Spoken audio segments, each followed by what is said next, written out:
ഗുരു ചരണങ്ങളിൽ പ്രണാമം. Mannar SNDP union SNDP യോഗം ശാഖാ നമ്പർ 3711 കുളഞ്ഞിക്കാരാഴ്മ ശ്രീനാരായണ കൺവെൻഷനോടനുബന്ധിച്ച് ഇവിടെ എത്തിച്ചേർന്നിട്ടുള്ള സുഹൃത്തുക്കളായ എല്ലാവർക്കും നമസ്കാരം. 16 വർഷങ്ങളായി കൃത്യമായി വിദ്വൽ സദസ്സ് നടത്തുന്ന ഈ ശാഖായോഗത്തിൻ്റെ പ്രവർത്തകർക്ക് ആദ്യമായി അഭിനന്ദനങ്ങൾ. ഞാൻ കേരള കൗമുദിയിൽ പത്രത്തിൽ 2 ദിവസമായിട്ട് ശ്രദ്ധിക്കുന്ന ഒരു കാര്യമുണ്ട്. ഈ വിദ്വൽ സദസ്സുകൾ എനിക്ക് തോന്നുന്നത് കേരളത്തിൽ ഏറ്റവും കൂടുതൽ നടക്കുന്നത് മാന്നാറിലാണ്. മാന്നാറിലെ ഏതാണ്ട് എല്ലാ ശാഖകളുടെയും ഒരു പ്രത്യേക ഒരു അജണ്ട തന്നെയാണ് ഈ വിദ്വൽ സദസ്സുകൾ, ശ്രീനാരായണീയ കൺവെൻഷനുകൾ. എനിക്ക് മാന്നാർ എന്ന് പറയുന്ന ഈ പ്രദേശത്ത് ആകെ അറിയാവുന്നത് ഇവിടുത്തെ ഈ ഓട്ടുപാത്ര കച്ചവടക്കാരെയാണ്. ഇതിനു മുമ്പ് പല പ്രാവശ്യം ഇവിടെ വന്നിട്ടുണ്ട്. ഞാൻ പ്രസിഡൻറ്റും സെക്രട്ടറിയുമൊക്കെയായി 10-12 വർഷക്കാലം ഇരുന്ന വെട്ടയ്ക്കൽ ഖണ്ഡാകരണ സ്വാമി ക്ഷേത്രത്തിലെ പുനഃപ്രതിഷ്ഠയോടനുബന്ധിച്ച് അതിലെ വിഗ്രഹങ്ങളും താഴികക്കുടങ്ങളുമൊക്കെ നിർമ്മിക്കുന്നതിന് ഈ മാന്നാർ ഇവിടെ വന്നിട്ടുണ്ട്. ഈ മാന്നാറുകാരനായ ശ്രീ ലക്ഷ്മണസ്വാമി അയ്യരുടെ കടയിൽ നിന്നാണ് അതെല്ലാം കറക്റ്റ് ചെയ്ത് കിട്ടിയത്, സ്വാമിയുടെ കട. അതുകൊണ്ട് തന്നെ എനിക്കിവിടെ വരുമ്പോൾ ഒരു ലാൻഡ്മാർക്കാണ് സ്വാമിയുടെ കട.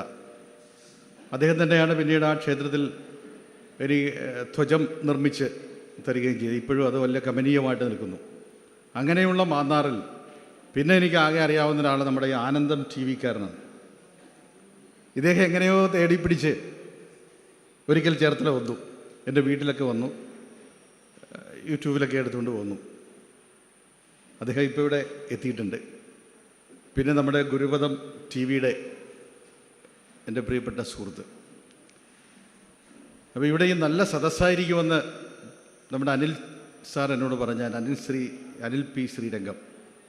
അപ്പം ഞാൻ ആദ്യം വന്നപ്പോൾ കുറച്ച് ഒഴിഞ്ഞ കസേരയൊക്കെയാണ് കണ്ടത്. പക്ഷേ ഇപ്പോൾ പതുക്കെ കൂടി വരുന്നുണ്ട്. 6:45 തുടങ്ങണം എന്നൊക്കെ അദ്ദേഹം പറഞ്ഞിരുന്നു. എങ്കിലും 7 മണിയായി. കുഴപ്പമില്ല, ഇന്ന് മറ്റ് പരിപാടികളൊന്നുമില്ലല്ലോ. അപ്പോൾ ഇവിടെ നമുക്ക് തന്നിരിക്കുന്ന വിഷയം ഗുരുവല്ലോ പരദൈവം എന്നാണ്. ഗുരുവല്ലോ പരദൈവം എന്ന് പറയുമ്പോൾ എന്താണ് ഈ ദൈവം എന്നറിയണമല്ലോ. എന്താണ് ദൈവം? ദൈവം എന്ന വാക്ക് എവിടെ നിന്നാണ് ഉണ്ടായത്? അതാദ്യം നമ്മൾ പഠിക്കണം. ഏതൊരു വാക്കുണ്ടാകുന്നതിനും ഒരു കാരണമുണ്ടാകും. അതിനെ മലയാള സാഹിത്യം പറയുന്നത് ധാതു എന്നാണ്. ഒരു ധാതുവിൽ നിന്നാണ് ഒരു വാക്കുണ്ടാകുന്നത്. ഇവിടെ ദൈവം എന്ന വാക്കുണ്ടായത് ദിവ് എന്ന് പറയുന്ന ധാതുവിൽ നിന്നാണ്. ദിവ് എന്ന് പറഞ്ഞാൽ ഇവിടെ പ്രകാശം എന്നാണ് അർത്ഥം. എന്താണ് ഈ പ്രകാശം എന്ന് ചോദിച്ചു കഴിഞ്ഞാൽ, ആ പ്രകാശം അറിവിൻ്റെ പ്രകാശമാണ് എന്ന് ലോകത്തെ പഠിപ്പിച്ചതാണ് ഭാരതീയ ധർമ്മശാസ്ത്രങ്ങൾ. ആദ്യമായി ഈശ്വരനുണ്ടായി, ആ ഈശ്വരനിൽ നിന്ന് അറിവുണ്ടായി. ആ ഈശ്വരനാണ് ഈ ഭൂമി, ചന്ദ്രൻ, നക്ഷത്രജാലങ്ങൾ ഇവയൊക്കെ സൃഷ്ടിച്ചത് എന്ന് പറയുമ്പോൾ എല്ലാത്തിൻ്റെയും ആദ്യം ഈശ്വരനാണ്. എന്നാൽ ഭാരതീയ ധർമ്മശാസ്ത്രങ്ങൾ നമ്മെ പഠിപ്പിക്കുന്ന അതല്ല. ആദ്യമായ അറിവുണ്ടായി, അതിൽ നിന്ന് ഈശ്വരനുണ്ടായി എന്ന് പറയുന്ന ലോകത്തിലെ ഒരേ ഒരു ധർമ്മശാസ്ത്രമേ ഉള്ളൂ, അത് ഭാരതീയ ധർമ്മശാസ്ത്രമാണ്. ഇതാണ് ആദ്യമായുണ്ടായ അറിവ് എന്ന് ചോദിച്ചു കഴിഞ്ഞാൽ, അത് ആദ്യമായുണ്ടായ അറിവാണ് ശബ്ദം. ആദിയിൽ വചനമുണ്ടായി എന്നാണല്ലോ ക്രിസ്ത്യാനികൾ പറയുന്നത്. എന്താണ് ഈ വചനം എന്ന് ചോദിച്ചു കഴിഞ്ഞാൽ, വചനം ദൈവമായിരുന്നു എന്നവർ പറയും. അതിനപ്പുറത്തേക്ക് ഈ വചനത്തിൻ്റെ വ്യാഖ്യാനങ്ങളൊന്നും ഉണ്ടായിട്ടില്ല. പക്ഷേ അതിനു മുൻപ് അവരത് പറയുന്നതിനും 1000 ആണ്ടുകൾക്കപ്പുറത്ത് ആദിയിലുണ്ടായ വചനത്തെ വ്യാഖ്യാനിച്ച് ലോകത്തിൻ്റെ മുമ്പിൽ കൊടുത്തവരാണ് ഭാരതീയർ. എന്താണ് ഈ ആദിയിലുണ്ടായ വചനമെന്ന് ചോദിച്ചു കഴിഞ്ഞാൽ, കൃത്യമായി ഭാരതീയർ പറയും ആദിയിലുണ്ടായ വചനമാണ് ഓംകാരം. എങ്ങനെ ഈ ഭൂമി ഉണ്ടായി എന്ന് ചോദിച്ചു കഴിഞ്ഞാൽ സയൻസ് പറയുന്നത് എന്താണ്? നമ്മളൊക്കെ പറയും ദൈവം സൃഷ്ടിച്ചാണെന്നൊക്കെ പറയുമ്പോൾ, സയൻസ് നമ്മുടെ കുട്ടികൾ പഠിക്കുന്ന ഭൗതിക ശാസ്ത്രം അതിൽ പറയുന്നത് എന്താകുന്ന ഒരു മഹാവിസ്ഫോടന സിദ്ധാന്തം എന്നാണ് അത് പറയുക. ഒരു സ്ഫോടനത്തെ തുടർന്ന് ഈ പ്രപഞ്ചത്തിൽ ഉണ്ടായതാണ് ഭൂമി എന്നാണ് പറയുക. അതാണ് മഹാവിസ്ഫോടന സിദ്ധാന്തം, ബിഗ് ബാങ് തിയറി എന്നൊക്കെ പറയും. സ്ഫോടനമുണ്ടാകുമ്പോൾ എന്തുണ്ടാകണം? അതാണ് ഇവിടുത്തെ ഒരു ചോദ്യം. നമ്മളൊരു അമ്പലങ്ങളിലൊക്കെ പോകുന്നു, ക്ഷേത്രങ്ങളിലൊക്കെ പോകുന്നു, അവിടെ കതിര വെടിവെക്കും. ഈ കതിനയ്ക്ക് തീ കൊടുത്തിട്ട് ഇട്ടോ എന്ന് പറയുന്ന ശബ്ദം വന്നത് എവിടെ നിന്നാണ്? തീ കൊടുക്കുന്ന ആളാണോ പറയുന്നത് ഇട്ടോ എന്ന്? കതിനയ്ക്ക് തീ കൊടുത്ത അയാൾ പറയുക ഇട്ടോ എന്ന്? ഇല്ല, ആ ശബ്ദം വരുന്നത് കതിരയുടെ അകത്തുനിന്ന് തന്നെയാണ്. അപ്പോൾ ഈ ശബ്ദം കൂടി അവിടെ സെറ്റ് ചെയ്ത് വെച്ചിരിക്കുകയാണ്. സ്ഫോടനത്തിൻ്റെ കൂടെ വരുന്നതാണ് ശബ്ദം. ഇടിവെട്ടുമ്പോൾ സ്വാഭാവികമായിട്ട് ആ ശബ്ദം നമ്മളിവിടെ കേൾക്കുന്നു. അങ്ങനെ പ്രപഞ്ചത്തിലുണ്ടായ ഈ മഹാവിസ്ഫോടനം ഉണ്ടായപ്പോൾ ശബ്ദമുണ്ടായി കാണും. ആ ശബ്ദമാണ് ആദിയിലുണ്ടായ ശബ്ദം. ആ ശബ്ദം എന്തായിരുന്നു? ആ ശബ്ദം അങ്ങ് പ്രപഞ്ചത്തിൽ കുറേ നാളങ്ങനെ നിലനിന്നു. അതാണ് ഓംകാരം എന്ന് പറയുന്ന ധ്വനി. അതങ്ങനെ നിന്നു. ഇതിങ്ങനെ അനുരണനം ചെയ്ത് നിന്നു. ഇതാണ് ആദിയിലുണ്ടായ നാദം. ശൂന്യതയെങ്കിൽ ആദ്യം അമൃതം വർഷിച്ച നാളിൽ എന്നെൻ്റെ നാട്ടുകാരനായ ശ്രീ വയലാർ രാമവർമ്മ അദ്ദേഹത്തിൻ്റെ ഏറ്റവും പ്രസിദ്ധമായ സർഗസംഗീതം എന്ന് പറയുന്ന കൃതിയിൽ പറയുന്ന ഇതാണ്: നാദം ശൂന്യതയെങ്കിൽ ആദ്യം അമൃതം വർഷിച്ച നാളിൽ ഗതോന്മാദം വിശ്വപദാർത്ഥശാലയൊരിടത്തൊന്നായി തുടിച്ചിടവേ ആ ദാഹിച്ചു വിടർന്ന ജീവകലികാജാലങ്ങളിൽ കാലമേ നീ ദർശിച്ച രസാനുഭൂതി പകരൂ മൽപ്പാനപാത്രങ്ങളിൽ. ഇതൊരു കവിയുടെ ആവശ്യമാണ്. കവി പറയുകയാണ്, എൻ്റെ പാനപാത്രങ്ങളിൽ, എൻ്റെ കാവ്യത്തിൻ്റെ ബിംബങ്ങളായി വിഷയങ്ങളായി അല്ലയോ കാലമേ ആ നാദം എന്ന് പറയുന്ന സംഭവം ശൂന്യതയെങ്കിൽ അമൃതം വർഷിച്ച നാളിൽ ഉണ്ടായ കഥകൾ നീ എനിക്ക് പറഞ്ഞു തരൂ എന്ന് കാലത്തിനോട് ആവശ്യപ്പെടുകയാണ് വയലാർ രാമവർമ്മ. ആദിയിലുണ്ടായ ശബ്ദം, ആ ശബ്ദം എന്താകുന്നു? അതൊരു പൊരുളാണ്, അതൊരു സത്യമാണ്. അതിൽ നിന്നാണ് ഈശ്വരനെ ലോകം കണ്ടത്, ഭാരതീയ ദർശനം കണ്ടത്. അതുകൊണ്ടാണ് 500 വർഷങ്ങൾക്കപ്പുറത്ത് എഴുത്തച്ഛൻ ഹരിനാമകീർത്തനം എന്ന് പറയുന്ന ഉത്തമമായ കൃതി, മഹോന്നതമായൊരു കൃതി നമുക്ക് സംഭാവന ചെയ്തിട്ട് എഴുതി വച്ചിരിക്കുന്നത് എന്താണ്? ഓംകാരമായ പൊരുൾ മൂന്നായി പിരിഞ്ഞുടനെ ആങ്കാരമായതിനു താൻ തന്നെ സാക്ഷി അത് ബോധം വരുത്തുവതിനാളായി നിന്ന പരമാചാര്യരൂപ ഹരി നാരായണായ നമ എന്നാണ്. ആചാര്യനെയാണ്, ഗുരുവിനെയാണ് അവിടെ വന്നിച്ചിരിക്കുന്നത്. ഈ ഓംകാരം എന്ന് പറയുന്ന ശബ്ദം മൂന്നായി പിരിഞ്ഞു. ഏതൊക്കെയാണ് മൂന്നായി പിരിഞ്ഞത്? അകാരം, ഉകാരം, മകാരം. ആ പ്ലസ് ഉ പ്ലസ് മ ഈസ് ഈക്വൽ ടു ഓംകാരം. ഇത് മൂന്നും കൂടി ചേരുമ്പോഴാണ് ഓം എന്ന് പറയുന്ന ആ ശബ്ദമുണ്ടാകുന്നത്. ആ ശബ്ദമാണ് ഈ പ്രപഞ്ചത്തിൽ ആദ്യമായുണ്ടായ അറിവ്. അതിൽ നിന്നാണ് ഈശ്വരൻ ഉണ്ടായത് എന്നുള്ളതാണ് നമ്മുടെ ധർമ്മം. അപ്പോൾ പ്രകാശം എന്ന് പറയുന്ന ആ വസ്തുവിൽ നിന്നാണ് ദൈവം എന്നുണ്ടായത്. ഇവിടെ നമ്മുടെ വിഷയമെന്ന് പറയുന്നത് ഗുരുവല്ലോ പരദൈവം എന്നാണ്. ഗുരു എങ്ങനെ ദൈവമാവുന്നു? ഈ ഗുരു പരദൈവമാണെന്ന് പറഞ്ഞത് ഗുരുവല്ല, ഗുരുവിൻ്റെ ശിഷ്യന്മാരല്ല, ഗുരുവിൻ്റെ അവതാരം കൊണ്ടതിന് ശേഷമല്ല. ശ്രീനാരായണ ഗുരുദേവൻ അവതാരം കൊള്ളുന്നതിനും 1000 ആണ്ടുകൾക്കപ്പുറത്ത് എഴുതി വെച്ച ഒരു മഹാഗ്രന്ഥത്തിൽ നിന്നാണ് ഈ ഗുരുവല്ലോ പരദൈവം എന്ന് പറയുന്നത്. എവിടെയാണ് ഈ ഒരു സംവാദത്തിൽ നിന്നാണ് ഇതുണ്ടാകുന്നത്. നമ്മുടെ ഈ ഭാരതീയ ധർമ്മ സംഹിതകളെല്ലാം ചോദ്യങ്ങൾ ചോദിച്ചിട്ട് ഉത്തരം പറയുന്ന ഒരു ഏർപ്പാടാണ്. ചോദ്യങ്ങൾ പരസ്പരം ചോദിക്കും, ആ ചോദ്യത്തിൽ നിന്നാണ് ഉത്തരം പറയുന്നത്. അതിനാണ് ഗീതകൾ എന്ന് പറയുക. അർജുനൻ്റെ മനസ്സിലുണ്ടായ സംശയങ്ങൾക്ക് മുഴുവനും ഭഗവാൻ ശ്രീകൃഷ്ണൻ ഉത്തരം പറഞ്ഞപ്പോൾ അത് ഭഗവത്ഗീതയായി. ഉദ്ധവരുടെ ചോദ്യങ്ങൾക്ക് എല്ലാത്തിനും ദ്വാരകാനാഥനായ ഭഗവാൻ ഉത്തരം ചെയ്ത് പറഞ്ഞപ്പോൾ അത് ഉദ്ധവഗീതയായി. പാർവതീദേവിയുടെ സംശയങ്ങൾക്ക് ഭഗവാൻ ശ്രീപരമേശ്വരൻ ഉത്തരം പറഞ്ഞു കഴിഞ്ഞപ്പോൾ അത് ഗുരുഗീതയായി. ഈ ഗുരുഗീതയിലുള്ളതാണ് ഈ ഗുരുവല്ലോ പരദൈവം. ഇത് ഗുരുഗീതയിൽ ഇത് വരാൻ കാര്യം, മഹാദേവനായ ശ്രീപരമേശ്വരനെ കാണുന്നതിന് വേണ്ടി ലോകത്തുള്ള ആളുകളെല്ലാവരും എത്തുന്നു. പരമശിവൻ എന്ന് പറയുന്നത് ആദ്യത്തെ ഗുരുവാണ്, യോഗിയാണ്, അധ്യാപകനാണ്, ദക്ഷിണാമൂർത്തിയാണ്, കലകളുടെയും സാഹിത്യത്തിൻ്റെയും ഒക്കെ കേന്ദ്രബിന്ദുവാണ്, നടരാജനാണ് ശ്രീപരമേശ്വരൻ.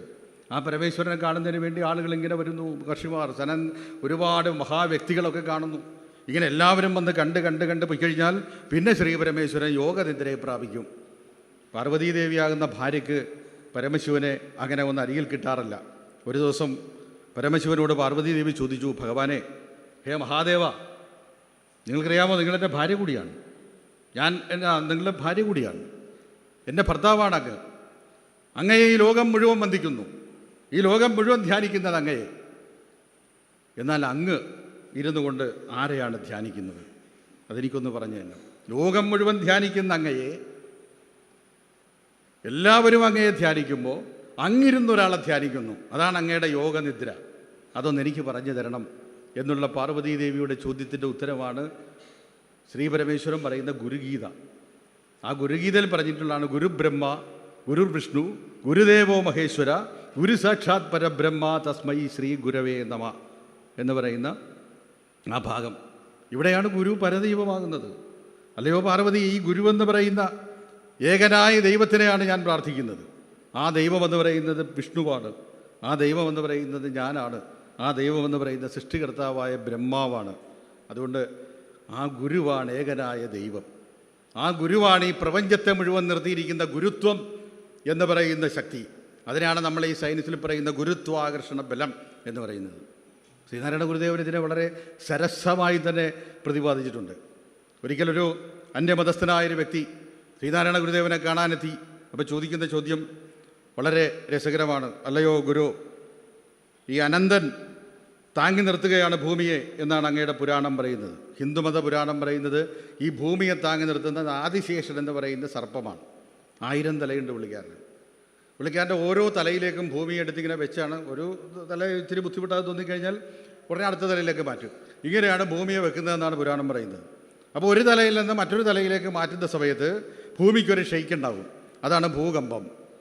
ഇങ്ങനെയൊക്കെ പുതിയ തലമുറയോട് എന്ന് പറഞ്ഞാൽ ആൾക്കാർ നോക്കി പൊട്ടിച്ചിരിക്കും, നമ്മളെ നോക്കി. ഇങ്ങനെയുള്ള കഥകൾ ഉണ്ടായിരുന്നപ്പോൾ ഈ അനന്തൻ എന്ന് പറയുന്ന സർപ്പം ഭൂമിയെ താങ്ങി നിർത്തുന്നു എന്നുള്ളത് ഒരു പൊട്ടത്തരമായ കഥയല്ലേ എന്നായിരുന്നു വന്നയാൾ ഉത്തരം മുട്ടിക്കാൻ വേണ്ടി ശ്രീനാരായണ ഗുരുദേവനോട് ചോദിച്ചത്. അപ്പോൾ ഗുരുദേവൻ പറഞ്ഞ രസകരമായൊരു കാര്യമുണ്ട്. അനന്തൻ ആണ് ഭൂമിയെ താങ്ങി നിർത്തുന്നത് എന്നുള്ളത് അന്ധവിശ്വാസമാണ്. ഓക്കെ, സമ്മതിച്ചു. പക്ഷേ പിന്നെ എന്താണ് ഈ ഭൂമിയെ താങ്ങി നിർത്തുന്നത്? ആലംബമില്ലാതെ അന്തരീക്ഷത്തിൽ നിൽക്കുന്നതല്ലേ ഈ ഗോളങ്ങൾ? ആരെങ്കിലും താങ്ങി നിർത്തുന്നുണ്ടോ? സൂര്യനെ, ചന്ദ്രനെ, നവഗ്രഹങ്ങളെ, നക്ഷത്രജാലങ്ങളെ ധാരാ താങ്ങി നിർത്തുന്നത് ഇതിലേക്ക്? അപ്പോൾ ഇതൊക്കെ അന്തരീക്ഷത്തിൽ ഇതെങ്ങനെ നിൽക്കുന്നു? അതിനെ താങ്ങി നിർത്തുന്നത് എന്താണ്? ഉത്തരം പറയാൻ പറഞ്ഞു, അത് ശക്തിയാണ്, ഒരു ശക്തിയാണ്, ആകർഷണ ശക്തിയാണ്. ഓഹോ, അതിന് അളവുണ്ടോ? വന്നയാൾ പറഞ്ഞു അതിന് അളവില്ല. അങ്ങനെയാണെങ്കിൽ അതിനെ ഒരു അനന്തശക്തി എന്ന് പറയാമല്ലോ. അദ്ദേഹം പറഞ്ഞു, വന്നാൾ പറഞ്ഞു ശരിയാണ്, അതിനെ ഒരു അനന്തശക്തി എന്ന് പറയാം. ഇത് തന്നെയാണ് അനന്തൻ. കണ്ടോ, ഇതാണ് യുക്തി, ഇതാണ് തത്വം. കഥകൾ, നമ്മുടെ ഭാരതീയ ദർശനങ്ങൾ എന്ന് പറയുന്ന 2 രീതിയിലാണ് പോകുന്നത്. ഒന്ന് കഥകളിലൂടെ, മറ്റൊന്ന് തത്വങ്ങളിലൂടെ. നമ്മൾ പഠിച്ചു വച്ചിരിക്കുന്ന 99% കഥകളാണ്. ഈ കഥകൾ എന്തിനുള്ളതാണെന്നറിയാവോ? സത്യങ്ങളിലേക്ക് എത്തിച്ചേരാനുള്ള വഴികൾ മാത്രമാണ്. സത്യങ്ങൾ മനസ്സിലാക്കണമല്ലോ, അതിന് കഥകൾ വേണം. അതിനാണ് കൊച്ചുകുട്ടികൾക്ക് പഞ്ചതന്ത്രം കഥകളൊക്കെ പറഞ്ഞു കൊടുക്കുന്നത്. പഞ്ചതന്ത്രം കഥകളിലൂടെ ബാലരമയിലെയും പൂമ്പാറ്റയിലെയും പോലുള്ള കൊച്ചു കൊച്ചു എന്താ പറയുക ബാലപ്രസിദ്ധീകരണങ്ങളിലൂടെ കഥകളിലൂടെ സത്യങ്ങളിലേക്ക് എത്തുകയാണ്. അപ്പോൾ കുട്ടികളാണ് നമ്മളൊക്കെ കൊച്ചു കുഞ്ഞുങ്ങളായിട്ട് കൂട്ടുക. ഇവരൊക്കെ മനസ്സിലാകാൻ വേണ്ടിയാണ് കഥകൾ ഇവിടെ രൂപാന്തരപ്പെട്ടിരിക്കുന്നത്. ഈ കഥകൾ കുറച്ച് കഴിയുമ്പോൾ നമ്മൾക്ക് ഉത്ബോധമൊക്കെ വന്നു കഴിയുമ്പോൾ അതെന്ത് ചെയ്യും? പതുക്കെ പതുക്കെ സത്യങ്ങളിലേക്കും തത്വങ്ങളിലേക്കും നമ്മൾ കടന്നു ചെല്ലണം. അവിടെയാണ് യുക്തി ഇരിക്കുന്നത്, അവിടെയാണ് സത്യമിരിക്കുന്നത്. അതുകൊണ്ട് തത്വങ്ങളുള്ളിൽ ഉദയം ചെയ്തിരിക്കുന്ന പൊരുൾ എത്തിയിടുവാൻ ഗുരുപദാന്തേ ഭജിക്കണമെന്ന് എഴുത്തച്ഛൻ എഴുതി വെച്ചിട്ടുണ്ട് ഭാഷാപിതാവ് അല്ലേ. തത്വങ്ങളിലകത്ത് ആരിയ്ക്കുന്നു? സത്യമിരിക്കുന്നു. ആ സത്യങ്ങൾ മനസ്സിലാക്കുന്നതിന് വേണ്ടി നീ ഒറ്റക്ക് വിചാരിച്ചാൽ നടക്കില്ല മനുഷ്യ. നീ എന്ത് ചെയ്യണം? ഗുരുപദാന്തേ ഭജിക്കണം. അപ്പോൾ മുക്തിക്ക് തക്കൊരു ഉപദേശം തരും ഗുരു. ജനനമറ്റിയിടും അന്നവന് നാരായണായ നമ.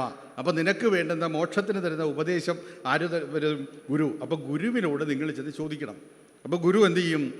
കൃത്യമായ ഉത്തരം നിനക്ക് തരും. ഇതാണ് തത്വങ്ങളിലേക്ക് എത്തിച്ചേരാനുള്ള വഴികൾ. ആ തത്വങ്ങളാണ് സത്യങ്ങൾ. തത്വങ്ങളെന്ന് പറഞ്ഞാൽ എന്താകുന്നു? വളരെ എളുപ്പത്തിൽ നമുക്ക് കാര്യം പറയാൻ പറ്റും. ഈ 10 തലയും 20 കൈയുള്ള രാവണൻ എന്ന് പറഞ്ഞാൽ എന്താണ്? അത് നടക്കുന്ന കാര്യമല്ല. ഈ 10 തലയുള്ള മനുഷ്യൻ, 20 കൈയുള്ള മനുഷ്യൻ എന്ത് ചെയ്യുകയാണ്? ഈ മാന്നാർ ഈ കൊച്ചു റോഡിൽ കൂടെ നടന്നു കഴിയുമ്പോൾ തന്നെ റോഡാകെ ബ്ലോക്കാകും അല്ലേ. അദ്ദേഹത്തിന് ജലദോഷം വന്നു കഴിഞ്ഞാൽ 10 മൂക്കും കൂടി ഒരുമിച്ച് തുമ്മും. ആകെ പ്രശ്നമാകും. ചിന്തിക്കാൻ കൂടി പറ്റുന്നതല്ല. രാമായണം വായിച്ചുകൊണ്ടിരിക്കുന്ന അമ്മമ്മയുടെ അരികിൽ നിൽക്കുന്ന ഒരു കുട്ടി, ഇന്നത്തെ ഈ ആധുനിക യുഗത്തിലെ കുട്ടി, അവൻ അമ്മമ്മയോട് ചോദിക്കും, അമ്മമ്മയുടെ രാമായണം എന്തൊരു പൊട്ടത്തര കഥയാണെന്നറിയാമോ? 10 തല 20 കൈയുള്ള അത്ര ഈ രാവണൻ ഇങ്ങനെ ഒക്കെ നടന്നു കഴിഞ്ഞാലുള്ള സ്ഥിതി അമ്മമ്മക്കറിയാവോ എന്നൊക്കെ ചോദിക്കുമ്പോൾ അമ്മമ്മ ഇരുന്നു ആലോചിക്കും. ശരിയാണല്ലോ, 10 തല 20 കൈയും. ഇതൊക്കെ വെറുതെ നുണകളാണ്. ഓ, ഈ രാമായണം തന്നെ നുണയാണ്. അമ്മമ്മയും കൂടി അടച്ചു വെക്കും. യഥാർത്ഥത്തിൽ അതിലെന്താ? 10 തല 20 കൈയൊന്നും ആർക്കില്ല. രാവണനില്ല. അതിൻ്റെ യുക്തിയിലേക്ക് ചെല്ലണം. എന്താണ് യുക്തി? തലയെന്ന് പറഞ്ഞാൽ ബുദ്ധിയാണ്, ബുദ്ധിയുടെ കേന്ദ്രമാണ് തല. അപ്പോൾ 10 തല എന്ന് പറഞ്ഞാൽ 10 പേരുടെ ബുദ്ധി ഉള്ളവൻ എന്നാണ് അതിൻ്റെ അർത്ഥം. 10 പേരുടെ ബുദ്ധി. ഇനി ശക്തി, ശക്തി കാണിക്കാൻ എന്താ ഉപയോഗിക്കുന്നത്? നമ്മൾ കൈയാണ് ഉപയോഗിക്കുന്നത്. മുഷ്ടി ചുരുട്ടി കൈയാണ് നമ്മൾ ഉപയോഗിക്കുന്നത്. 10 പേർക്ക് ശക്തി, ഒരാൾക്ക് 2 കൈ. അപ്പോൾ 10 പേർക്ക് എത്ര പറ്റും? 12 20. അപ്പോൾ 10 പേരുടെ ബുദ്ധിയും 10 പേരുടെ ശക്തിയുമുള്ള ഒരു മനുഷ്യൻ, അതാണ് എന്ത്? രാവണൻ. അതാണ് അതിൻ്റെ യുക്തി, അതാണ് അതിൻ്റെ സത്യം. കണ്ടോ? അല്ലാതെ 10 തലയും 20 കൈയൊന്നും ഫിറ്റ് ചെയ്ത് വെച്ചിട്ടുള്ള വിരൂപനൊന്നുമല്ല. ഇത് മനസ്സിലാക്കുമ്പോഴാണ് നമ്മൾ ഭാരതീയ ദർശനത്തിൻ്റെ സത്യസന്ധത നമുക്ക് മനസ്സിലാകുന്നത്. ഈ സത്യസന്ധത ലോകത്തിൻ്റെ മുമ്പാകെ അവതരിപ്പിച്ച മഹാഗുരുവാണ് യുഗപുരുഷനായ ആര്? ശ്രീനാരായണ ഗുരുദേവൻ. അപ്പോൾ തത്വങ്ങളെ ആ യുക്തിപൂർവം ജനത്തിൻ്റെ മുമ്പിൽ അവതരിപ്പിച്ചിട്ട് ഇതാണ് ശരി, സനാതനധർമ്മത്തിന് യാതൊരു തെറ്റുമില്ല, അത് വ്യാഖ്യാനിച്ചവർക്കാണ് തെറ്റ് സംഭവിച്ചത്. ആ ധർമ്മമെന്ന് പറയുന്നത് എന്നും നിലനിൽക്കുന്നതാണ്, മാറ്റമില്ലാത്ത ധർമ്മമാണ്, മാറ്റമില്ലാത്ത സത്യമാണ്. ഇന്ന് കാണുന്ന മുഴുവൻ ശാസ്ത്രീയമായ കണ്ടുപിടുത്തങ്ങളുടെയും അടിത്തറ ഏതെന്ന് ചോദിച്ചു കഴിഞ്ഞാൽ അത് ഈ സനാതന ധർമ്മമാണ്, അതിൽ കണ്ടതെല്ലാം സത്യമാണ് എന്ന് ലോകത്തോട് വിളിച്ചു പറയുന്നതിന് വേണ്ടി ഉണ്ടാക്കപ്പെട്ടിട്ടുള്ളതാണ് ഗുരുദേവൻ്റെ ദർശനം, ഗുരുവിൻ്റെ കൃതി, ഇത് മുഴുവനും. അതുകൊണ്ട് ശ്രീനാരായണ ഗുരുദേവൻ എന്ന് പറയുന്ന കേവലമായ ഒരു എന്താ പറയുക, നമ്മളിപ്പോൾ ഒരു മനുഷ്യനായിട്ട് കാണുക. ആ മനുഷ്യനായിട്ട് കണ്ടിട്ട് നമുക്ക് പതുക്കെ ദൈവത്തിലേക്ക് ഇല്ല. അപ്പോൾ ദൈവം എന്താണെന്നായിരുന്നു അത് ചോദ്യം. അത് പ്രകാശമാണ്, അത് അറിവിൻ്റെ പ്രകാശമാണ്. ഗുരു എങ്ങനെ അറിവിൻ്റെ പ്രകാശമാകുന്നു എന്നുള്ളതാണ്. ഗുരു എങ്ങനെയാണ് അറിവിൻ്റെ പ്രകാശമാകുന്നത് എന്നുള്ള ചോദ്യത്തിൻ്റെ ഉത്തരം നമ്മൾ അറിയണമെന്നുണ്ടെങ്കിൽ ഭാരതീയ ധർമ്മശാസ്ത്രം പറയുന്നു, ഏതൊരു മനുഷ്യനും ഭഗവാനാകാം, ദൈവമാകാം. ദൈവം അമൂർത്തമാണ്. എന്താണ് ക്രിസ്ത്യാനികൾ പറയുന്നത്? ഞങ്ങളുടെ ആകാശങ്ങളിലിരിക്കുന്ന പിതാവ് എന്നാ പറയുന്നത്, കർത്താവ് എന്നാണ് പറയുന്നത്. ഈ പിതാവിന് രൂപമില്ല. പിതാവിൻ്റെ പുത്രനാണ് യേശുദേവൻ, അല്ലേ? ആ പുത്രനെ വ്യവച്ഛേദിച്ചു കൊടുത്തവരാണ് എല്ലാവരും. എന്താകുന്നു? ആ ദർശനത്തെ പറഞ്ഞു കൊടുത്തവരാണ് മധ്യസ്ഥരായിട്ടുള്ള പുണ്യാളന്മാർ. അവരെന്തും ഇങ്ങനെ അനുസ്യൂതം തുടരുകയാണ്. മുസ്ലിങ്ങൾ പറയുന്ന അല്ലാഹു എന്ന് പറയുന്നത് എന്താകുന്നു? ആ ഏകനായ ദൈവമാണ്. ഈ പ്രപഞ്ചത്തിൻ്റെ ശക്തി ചൈതന്യമായി നിൽക്കുന്ന ഏകമായിട്ടുള്ളൊരു ശക്തി. ആ ശക്തി ഏതൊരു മനുഷ്യനിലേക്കും കടന്നു വന്നു കഴിയുമ്പോൾ ആ മനുഷ്യന് ഈശ്വരനാകാം. എനിക്കാകാം ഈശ്വരൻ, നിങ്ങൾക്കുമാകാം ഈശ്വരൻ. പക്ഷെ ഒരു കണ്ടീഷനുണ്ട്. എന്താണെന്നറിയാവോ? 6 കാര്യങ്ങൾ ഒരു വ്യക്തിയിലേക്ക് കടന്നു ചെല്ലണം, അപ്പോഴാണ് ഈശ്വരനാകുന്നത്. ഏതൊക്കെയാണ് 6 കാര്യങ്ങൾ? ഐശ്വര്യസ്യ, സമഗ്രസ്യ, വീര്യസ്യ, യശസ്ശ്രിയ, ജ്ഞാനവിജ്ഞാനയോച്ഛൈവ ഷണ്ണാം ഭഗയിതീരിത എന്നാണ് നമ്മൾ ഭാരതീയ ധർമ്മശാസ്ത്രം പറഞ്ഞിരിക്കുന്നത്. ഷണ്ണാം എന്നിവിടെ പറഞ്ഞിരിക്കുന്നത് ഷഡ്, 6 കാര്യങ്ങൾ ഒരു വ്യക്തിയിലേക്ക് കടന്നു ചെന്ന് കഴിയുമ്പോൾ ആ വ്യക്തി ഭഗവാനാണ്. ഏതൊക്കെയാണ്? ഐശ്വര്യം 1, 2 സമഗ്രമായ വീര്യം, 3 യശസ്, 4 ശ്രീ, 5 ജ്ഞാനം, 6 വിജ്ഞാനം. ഈ 6 കാര്യങ്ങൾ ഒരുവനിലേക്ക് കടന്നു ചെന്നാൽ അവൻ എന്തായിട്ട് വിളിക്കുക? ഭഗവാൻ എന്ന് വിളിക്കുക. അപ്പോൾ ഐശ്വര്യം എന്ന് പറയുമ്പോൾ എന്താണ് ഐശ്വര്യം? കുറച്ച് കാശ് കിട്ടി ലോട്ടറി അടിക്കുന്നതാണ് ഐശ്വര്യം എന്ന് കരുതിയിട്ടുണ്ടെങ്കിൽ തെറ്റാണ്. ഐശ്വര്യം എന്ന് പറയുന്ന ഒരു വ്യക്തി എവിടെ ഇരുന്നാലും ഐശ്വര്യം, നടന്നാൽ ഐശ്വര്യം, പോകുന്ന വഴിത്താരകളെല്ലാം ഐശ്വര്യം, ചെന്നിരിക്കുന്ന പ്രസ്ഥാനങ്ങളെല്ലാം ഐശ്വര്യം. അതൊരുവൻ്റെ രാശിയാണ്, എല്ലാവർക്കും കിട്ടുന്നതല്ലത്. അങ്ങനെ ഉണ്ടാകുന്ന പ്രകൃതിയുടെ ഒരു കഴിവ് ഐശ്വര്യം. സമഗ്രമായ വീര്യം. എന്താണ് ഈ സമഗ്രമായ വീര്യം എന്ന് പറയുന്നത്? എല്ലാവരെയും എതിർത്ത് തോൽപ്പിക്കുക, അതൊരു വീര്യമാണ്. പക്ഷെ അതല്ല ഇവിടെ കുറിച്ചിരിക്കുന്നത്. പിന്നെ എന്താവുന്നു? സകല പ്രതിസന്ധികളോടും ഏറ്റുമുട്ടി എല്ലാത്തിലും വിജയം നേടുക, അതാണ് ഇവിടുത്തെ വീര്യം. അപ്പോൾ സമഗ്രമായ വീര്യം. പിന്നെ യശസ്. യശസ് എന്ന് പറഞ്ഞാൽ എന്താവുന്നു? സൽപ്പേര് മാത്രം ഉണ്ടാവുക, അതാണ് യശസ്. ശ്രീ എന്ന് പറഞ്ഞാൽ സമ്പത്ത് എന്ന് പറഞ്ഞാൽ ഇരിക്കുന്ന സ്ഥലങ്ങളിലെല്ലാം അറിയാതെ തന്നെ വന്ന് സമ്പത്ത് കുമിഞ്ഞുകൂടുന്ന അവസ്ഥ. പിന്നെ ജ്ഞാനം. ജ്ഞാനമെന്ന് പറയുന്നത് എല്ലാവർക്കും ഉണ്ട്. പക്ഷേ ഈ അവസാനം പറഞ്ഞൊരു കാര്യം എല്ലാവർക്കും ഇല്ല. ഏതാകുന്നു? വിജ്ഞാനം. അത് ആർജിച്ചെടുക്കേണ്ട ഒരു സമ്പത്താണ്. അപ്പം ജ്ഞാനം, വിജ്ഞാനം, ഈ 6 കാര്യങ്ങളും വന്ന് ചേരുമ്പോൾ അതിനെ ഏതൊരു വ്യക്തിയിലാണോ വന്ന് ചേരുന്നത് ആ വ്യക്തി ഭഗവാൻ എന്ന പേരിൽ അറിയപ്പെടുന്നു. അല്ലാതെ പ്രത്യേകിച്ചില്ല ഭഗവാൻ. ഈ ഭഗവാനെയാണ് നമ്മൾ പഠിക്കേണ്ടത്. ഈ ഭഗവാനെ പഠിക്കുന്നതിന് വേണ്ടിയാണ് ഭാരതീയ ധർമ്മശാസ്ത്രങ്ങൾ ഓരോന്നായിട്ട് നമുക്ക് മുന്നിൽ പഠിപ്പിച്ചു തന്നിരിക്കുന്നത്.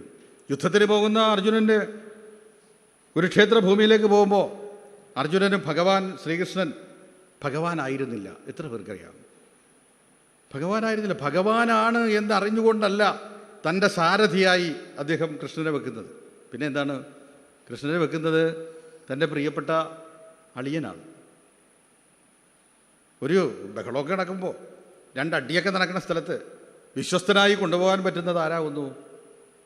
ഏറ്റവും അടുത്ത ബന്ധു അളിയനാണ്, ഭാര്യ സഹോദരൻ.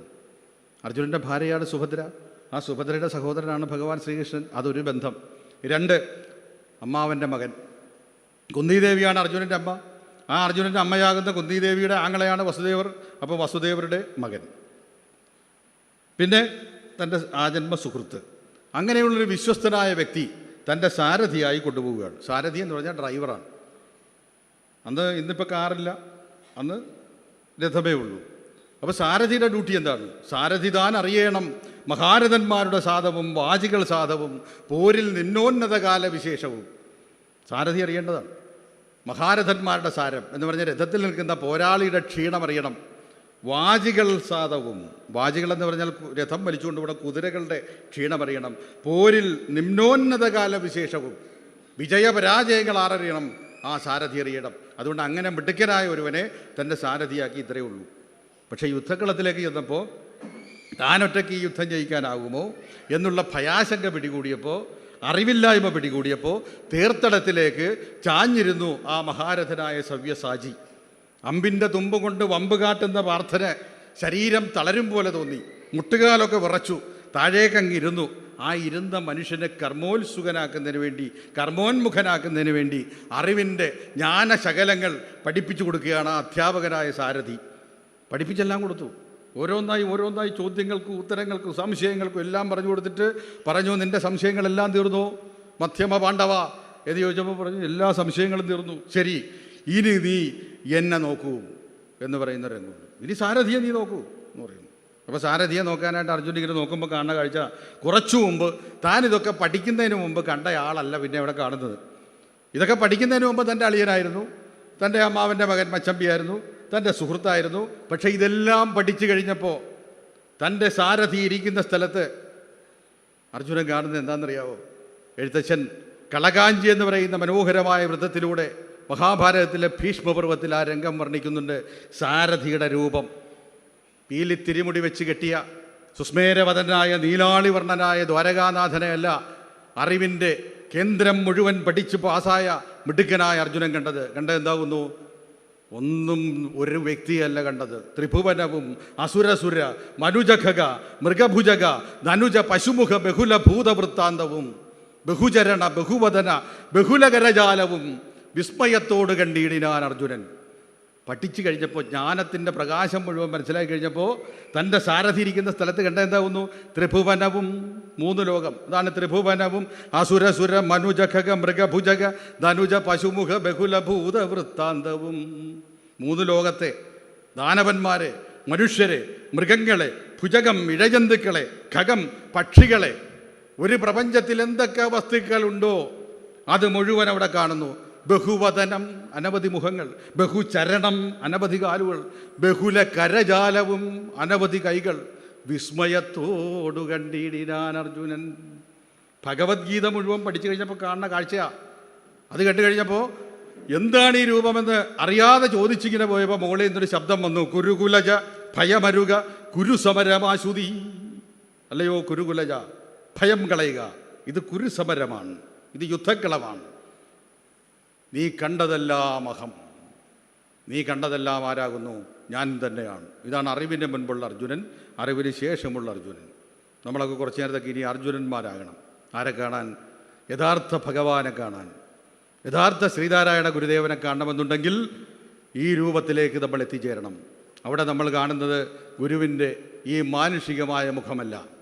എന്താണ് മാനുഷികമായ മുഖമല്ലാതെ പോകാൻ കാരണമെന്താ? ഗുരു ഒരു സന്യാസിയാണ്. എല്ലാവർക്കും അറിയാം സന്യാസിയാണ്. സന്യാസി എന്ന് പറയുന്നത് എന്താവുന്നു? അത് പ്രപഞ്ചത്തിൽ നമ്മുടെ ഭാരതത്തിലാണ് ഏറ്റവും കൂടുതലുള്ളത്.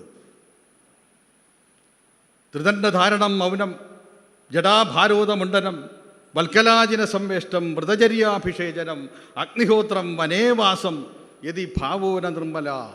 സന്യാസി എന്ന് പറഞ്ഞാൽ ഇതൊക്കെയാണെന്നാണ് ലക്ഷണം. ത്രിദണ്ഡ് ധരിക്കുന്നവൻ, മൗനം വ്രതമാക്കിയവൻ, അതാണ് ത്രിദണ്ഡധാരണം മൗനം. ജടാഭാരോധമുണ്ടനം, ഒന്നുകിൽ ജട ധരിച്ചിരിക്കണം, അല്ലെങ്കിൽ മുണ്ടനം ചെയ്തിരിക്കണം. ജടാഭാരോധമുണ്ടനം. വൽക്കലാജിന സംവേഷ്ടം, മരവുരി ധരിച്ചിരിക്കണം. വ്രതചര്യാഭിഷേചനം, വ്രതചര്യ കൊണ്ട് ശരീരത്തെ അഭിഷേകം ചെയ്ത് അണയ്ക്കണം. അഗ്നിഹോത്രം ചെയ്യണം. വനത്തിൽ വസിക്കണം. നിർമ്മലമായ മനസ്സുണ്ടായിരിക്കണം എന്നൊക്കെ പറഞ്ഞ് ഒരുപാട് ലക്ഷണങ്ങൾ എഴുതി വെച്ചപ്പോൾ സന്യാസി എന്ന് പറയുന്ന ഒരു വാക്കിൻ്റെ അർത്ഥം ഭഗവാൻ കൃഷ്ണൻ അർജുനന് പറഞ്ഞു കൊടുത്തത് രണ്ട് വരിക. എന്താ അർജുന, ഈ സന്യാസി ഇതിനൊക്കെ അറിയണമെന്നുണ്ടെങ്കിൽ ഞാൻ പറയാം. കാമ്യാണ കർമ്മണാന്യാസം സന്യാസം കവയോ വിധു, സർവകർമ്മഫലത്യാഗം പ്രാഹുസ്താകം വിചക്ഷണ. രണ്ട് കാര്യം പറഞ്ഞുള്ളൂ. ഒരു സന്യാസി എന്ന് പറഞ്ഞാൽ എന്താകണം? കാമ്യാണ കർമ്മണാന്യാസം, ശരീരം ആഗ്രഹിക്കുന്ന സുഖങ്ങൾ വേണ്ടെന്ന് വെക്കുന്നവനാരോ അവൻ സന്യാസി. സർവകർമ്മങ്ങളിൽ നിന്നും ഫലമിച്ഛിക്കാത്തവനാരോ അവൻ സന്യാസി. രണ്ട് ഉത്തരം. അപ്പോൾ ശരീരം ആഗ്രഹിക്കുന്ന സുഖങ്ങൾ, നമ്മൾ ജനിച്ചിങ്ങോട്ട് വന്നു കഴിയുമ്പോൾ, പ്രപഞ്ചത്തിലേക്ക് വീണ് കഴിയുമ്പോൾ, ഈ മായാലോകത്ത് വന്ന് വീണ് കഴിയുമ്പോൾ, ഈ മായാലോകത്തിൻ്റെ മായികങ്ങൾ മുഴുവനും ഓരോ ഘട്ടങ്ങളിലും നമ്മൾ മനസ്സിലാക്കി കഴിയുമ്പോൾ നമ്മുടെ ശരീരം അതിനോട് ഇഴുകിച്ചേർന്ന് ഓരോരോ സുഖങ്ങൾ പ്രപഞ്ചത്തിലുള്ളത് നുകരുവാൻ വേണ്ടി വെമ്പും. അതാണ് ജീവിതം. അതിനൊന്നാണ് ശങ്കരാചാര്യർ പറഞ്ഞിട്ടുള്ള ബാലസ്ഥാവൽ ക്രീഡാസക്ത എന്ന് പറഞ്ഞെന്താ? ബാല്യത്തിൽ നമ്മൾ കളിച്ച് ഉല്ലസിച്ചിങ്ങനെ നടക്കും. അത് നമ്മുടെ ഒരു ആസക്തിയാണ്, അതൊരു സുഖമാണ്. അതിൽ നിന്ന് വ്യത്യസ്തരായിട്ട് ഈ മാന്നാറിൽ ആരെങ്കിലും ഉണ്ടോ? എന്നെ ഉപയോഗിക്കണം. നിങ്ങളുടെയൊക്കെ ബാല്യത്തിലേക്കൊന്ന് പോവുക. ഒരു 5 വയസ്സിന് താഴെ ഉള്ള സമയത്ത് നിങ്ങൾ എന്തായിരുന്നു സ്ഥിതി? മാന്നാറിൻ്റെ പരിസരങ്ങളിൽ കല്യാണം കഴിച്ച് മാന്നാറിലേക്ക് വന്നവരുടെ കാര്യമല്ല ഞാൻ പറഞ്ഞു. അത് നിങ്ങളുടെ നാട്ടിൽ എന്തായാലും സ്ഥിതി എന്ന് ആലോചിക്കണം. ഒരു 5 വയസ്സുള്ള സമയത്ത് നിങ്ങൾ എന്തായാലും സ്ഥിതി? ഇങ്ങനെ ഉല്ലാസ പറവുകളെ പോലെ ഇങ്ങനെ നടക്കും അല്ലേ, കളിച്ച്. അതാണ് ബാലസ്ഥാവൽ. അതിൽ നിന്ന് ആരും മുക്തരല്ല. തരുണസ്ഥാവൽ തരുണീസക്ത എന്ന് പറഞ്ഞാൽ യൗവനപ്രായമായി കഴിയുമ്പോൾ ആണുങ്ങളാണെങ്കിൽ പുരുഷന്മാരാണെങ്കിൽ സുന്ദരിമാരായ സ്ത്രീകളിലേക്ക് മനസ്സ് സഞ്ചരിക്കും. പെൺകുട്ടികളാണെങ്കിൽ തിരിച്ചും സഞ്ചരിക്കും. അത് ലോക നിയമം. ഞാൻ ആദ്യമേ പറഞ്ഞല്ലോ, അത് പ്രപഞ്ചത്തിൻ്റെ ഒരു നിയമം. അങ്ങനെ സഞ്ചരിക്കാത്തവരാരെങ്കിലും ഉണ്ടോ? ആരും ഉണ്ടാവില്ല. വൃദ്ധസ്ഥാവൽ ചിന്താസക്ത, വയസ്സായി കഴിയുമ്പോൾ എവിടെയെങ്കിലുമൊക്കെ ഇരിക്കണം, കിടക്കണം, ചിന്തിച്ചിരിക്കണം. ഇങ്ങനെയുള്ള ചിന്തകൾ മാത്രമേ ഉള്ളൂ. ഇതും ഒരു സുഖമാണ്. ഈ 3 സുഖങ്ങൾ നുകരാത്ത ഒരാളും ഭൂമിയിലില്ല. ഭഗവാൻ അർജുനന് പറഞ്ഞു കൊടുക്കുകയാണ്, ഈ 3 സുഖങ്ങളും വേണ്ടെന്ന് വെക്കുന്നവനാരോ അവൻ സന്യാസിയെന്ന്. വല്ലാത്തൊരു കഠിനമായ ലക്ഷണം തന്നെ. ഇത് 3 സുഖങ്ങളും വേണ്ടെന്ന് വെക്കുന്നവനെ സന്യാസി. സർവകർമ്മഫലത്യാഗം, ചെയ്യുന്ന കർമ്മങ്ങളിൽ നിന്ന് ഫലവും ഇച്ഛിക്കരുത്. ആയിരക്കണക്കിന് സന്യാസിമാർ, ലക്ഷക്കണക്കിന് സന്യാസിമാർ ഈ ലോകത്തുണ്ട്. ഈ സന്യാസ ലക്ഷണം ഒന്ന് പഠിച്ചു നോക്കൂ. ആർക്കും തന്നെ കാണുന്നില്ല, ആർക്കും. ഓരോ സന്യാസിമാരും ഓരോ കാലഘട്ടത്തിൽ ഓരോ കുഴപ്പങ്ങൾ കാണിച്ചവരേ ഉള്ളൂ. വിശ്വാമിത്രരായാലും വസിഷ്ഠരായാലും അല്ലേ, ഏത് സന്യാസി വര്യന്മാരാണെങ്കിലും ഈ പ്രശ്നങ്ങൾ ഇങ്ങനെ കാണാൻ പറ്റും. അവർക്ക് ആർക്കും ഇതിൽ നിന്ന് മുക്തരല്ല. എന്നാൽ ഈ സന്യാസ ലക്ഷണങ്ങൾ ഈ ഭൂമിയിൽ തികഞ്ഞിരിക്കുന്നത് പ്രിയമുള്ളവരെ ഒരാൾക്ക് മാത്രമാണ്, ശ്രീനാരായണ ഗുരുദേവന്. എന്താ കാര്യം? ബാലസ്ഥാവൽ ക്രീഡാസക്ത. ചെറുപ്പത്തിൽ കളിച്ചു നടന്ന നാണുവിനെ കേരളം കണ്ടിട്ടില്ല. ഗുരുവിൻ്റെ പുസ്തകങ്ങൾ, ഗുരുവിനെക്കുറിച്ചുള്ള പുസ്തകങ്ങളാണ് മലയാള സാഹിത്യത്തിൽ ഏറ്റവും കൂടുതൽ മലയാള സാഹിത്യത്തിൽ രചിക്കപ്പെട്ടിട്ടുള്ളത്. ഏറ്റവും കൂടുതൽ പുസ്തകങ്ങൾ ഗുരുവിനെക്കുറിച്ചാണ്. ജീവചരിത്രങ്ങളായാലും കൃതികളുടെ വ്യാഖ്യാനങ്ങളായാലും ദർശനമായാലും എല്ലാം. ഇതിലെല്ലായിടത്തും ഏകരൂപമായി എല്ലാവരും പറയുന്ന ഒന്ന് മാത്രം, കളിച്ചു നടന്ന നാണുവിനെ അവരാരും കണ്ടിട്ടില്ല. പിന്നെ എന്തായിരുന്നു നാണുവിൻ്റെ ജോലി? ആ കൊച്ചു നാണുവിൻ്റെ ജോലി എന്തായിരുന്നു? ഓർമ്മ വെച്ച കാലം മുതൽ ഓർമ്മയുണ്ടായി വന്നപ്പോൾ, എല്ലാ കുട്ടികളും ഉല്ലസിച്ച് നടന്നപ്പോൾ, ആ കുട്ടി മാത്രം വിജനമായ സ്ഥലങ്ങളിൽ, ഭജനമഠങ്ങളിൽ, ക്ഷേത്രങ്ങളിൽ, കാനനപ്രാന്തങ്ങളിൽ, മലയടിവാരങ്ങളിൽ ഇരുന്നു കൊണ്ട് ഈശ്വരനെ തേടുകയായിരുന്നു. കൃതികൾ രചിക്കുകയായിരുന്നു. തന്നാലാവുന്നതൊക്കെ എഴുതി കുറിച്ചു വെക്കുകയായിരുന്നു. അതുകൊണ്ട് ആളുകളൊക്കെ ആ കൊച്ചു നാണുവിനൊരു പേരിട്ടു. എന്താണ്? നാണു ഭക്തൻ. കുട്ടി ചെറുപ്പത്തിൽ തന്നെ ഭക്തിയായി. എല്ലാവരും കളിച്ചു നടക്കുന്ന പ്രായത്തിൽ അവനെന്ത് ചെയ്യുന്നു? ദേ ഭക്തൻ. പകുതി കളിയായും പകുതി കാര്യമായും ഒരിട്ട പേരാണ് നാണു ഭക്തൻ. അപ്പോൾ ബാലസ്ഥാവൽ ക്രീഡാസക്ത ഉപേക്ഷിച്ചു. ഇനി തരുണസ്ഥാവൽ തരുണീസക്ത. നിങ്ങൾ ആലോചിക്കും, ശ്രീനാരായണ ഗുരുദേവൻ ഈ പ്രായമൊക്കെ കഴിയാതെ ടക്കന്തം പറഞ്ഞങ്ങോട്ട് കയറിയിരിക്കുന്ന രൂപമാണ് ഇത്. ഗുരുവിൻ്റെ 1900 ശേഷമുള്ള ചിത്രങ്ങളാണ് പ്രചാരമായി നമുക്കിവിടെ കിട്ടിയിട്ടുള്ളത്. ഫോട്ടോഗ്രാഫി പ്രചാരത്തിലേറിയത് ആ ഒരു വർഷത്തിലാണ്. പിന്നെ അതിനു മുമ്പൊരു ഗുരുവുണ്ട്.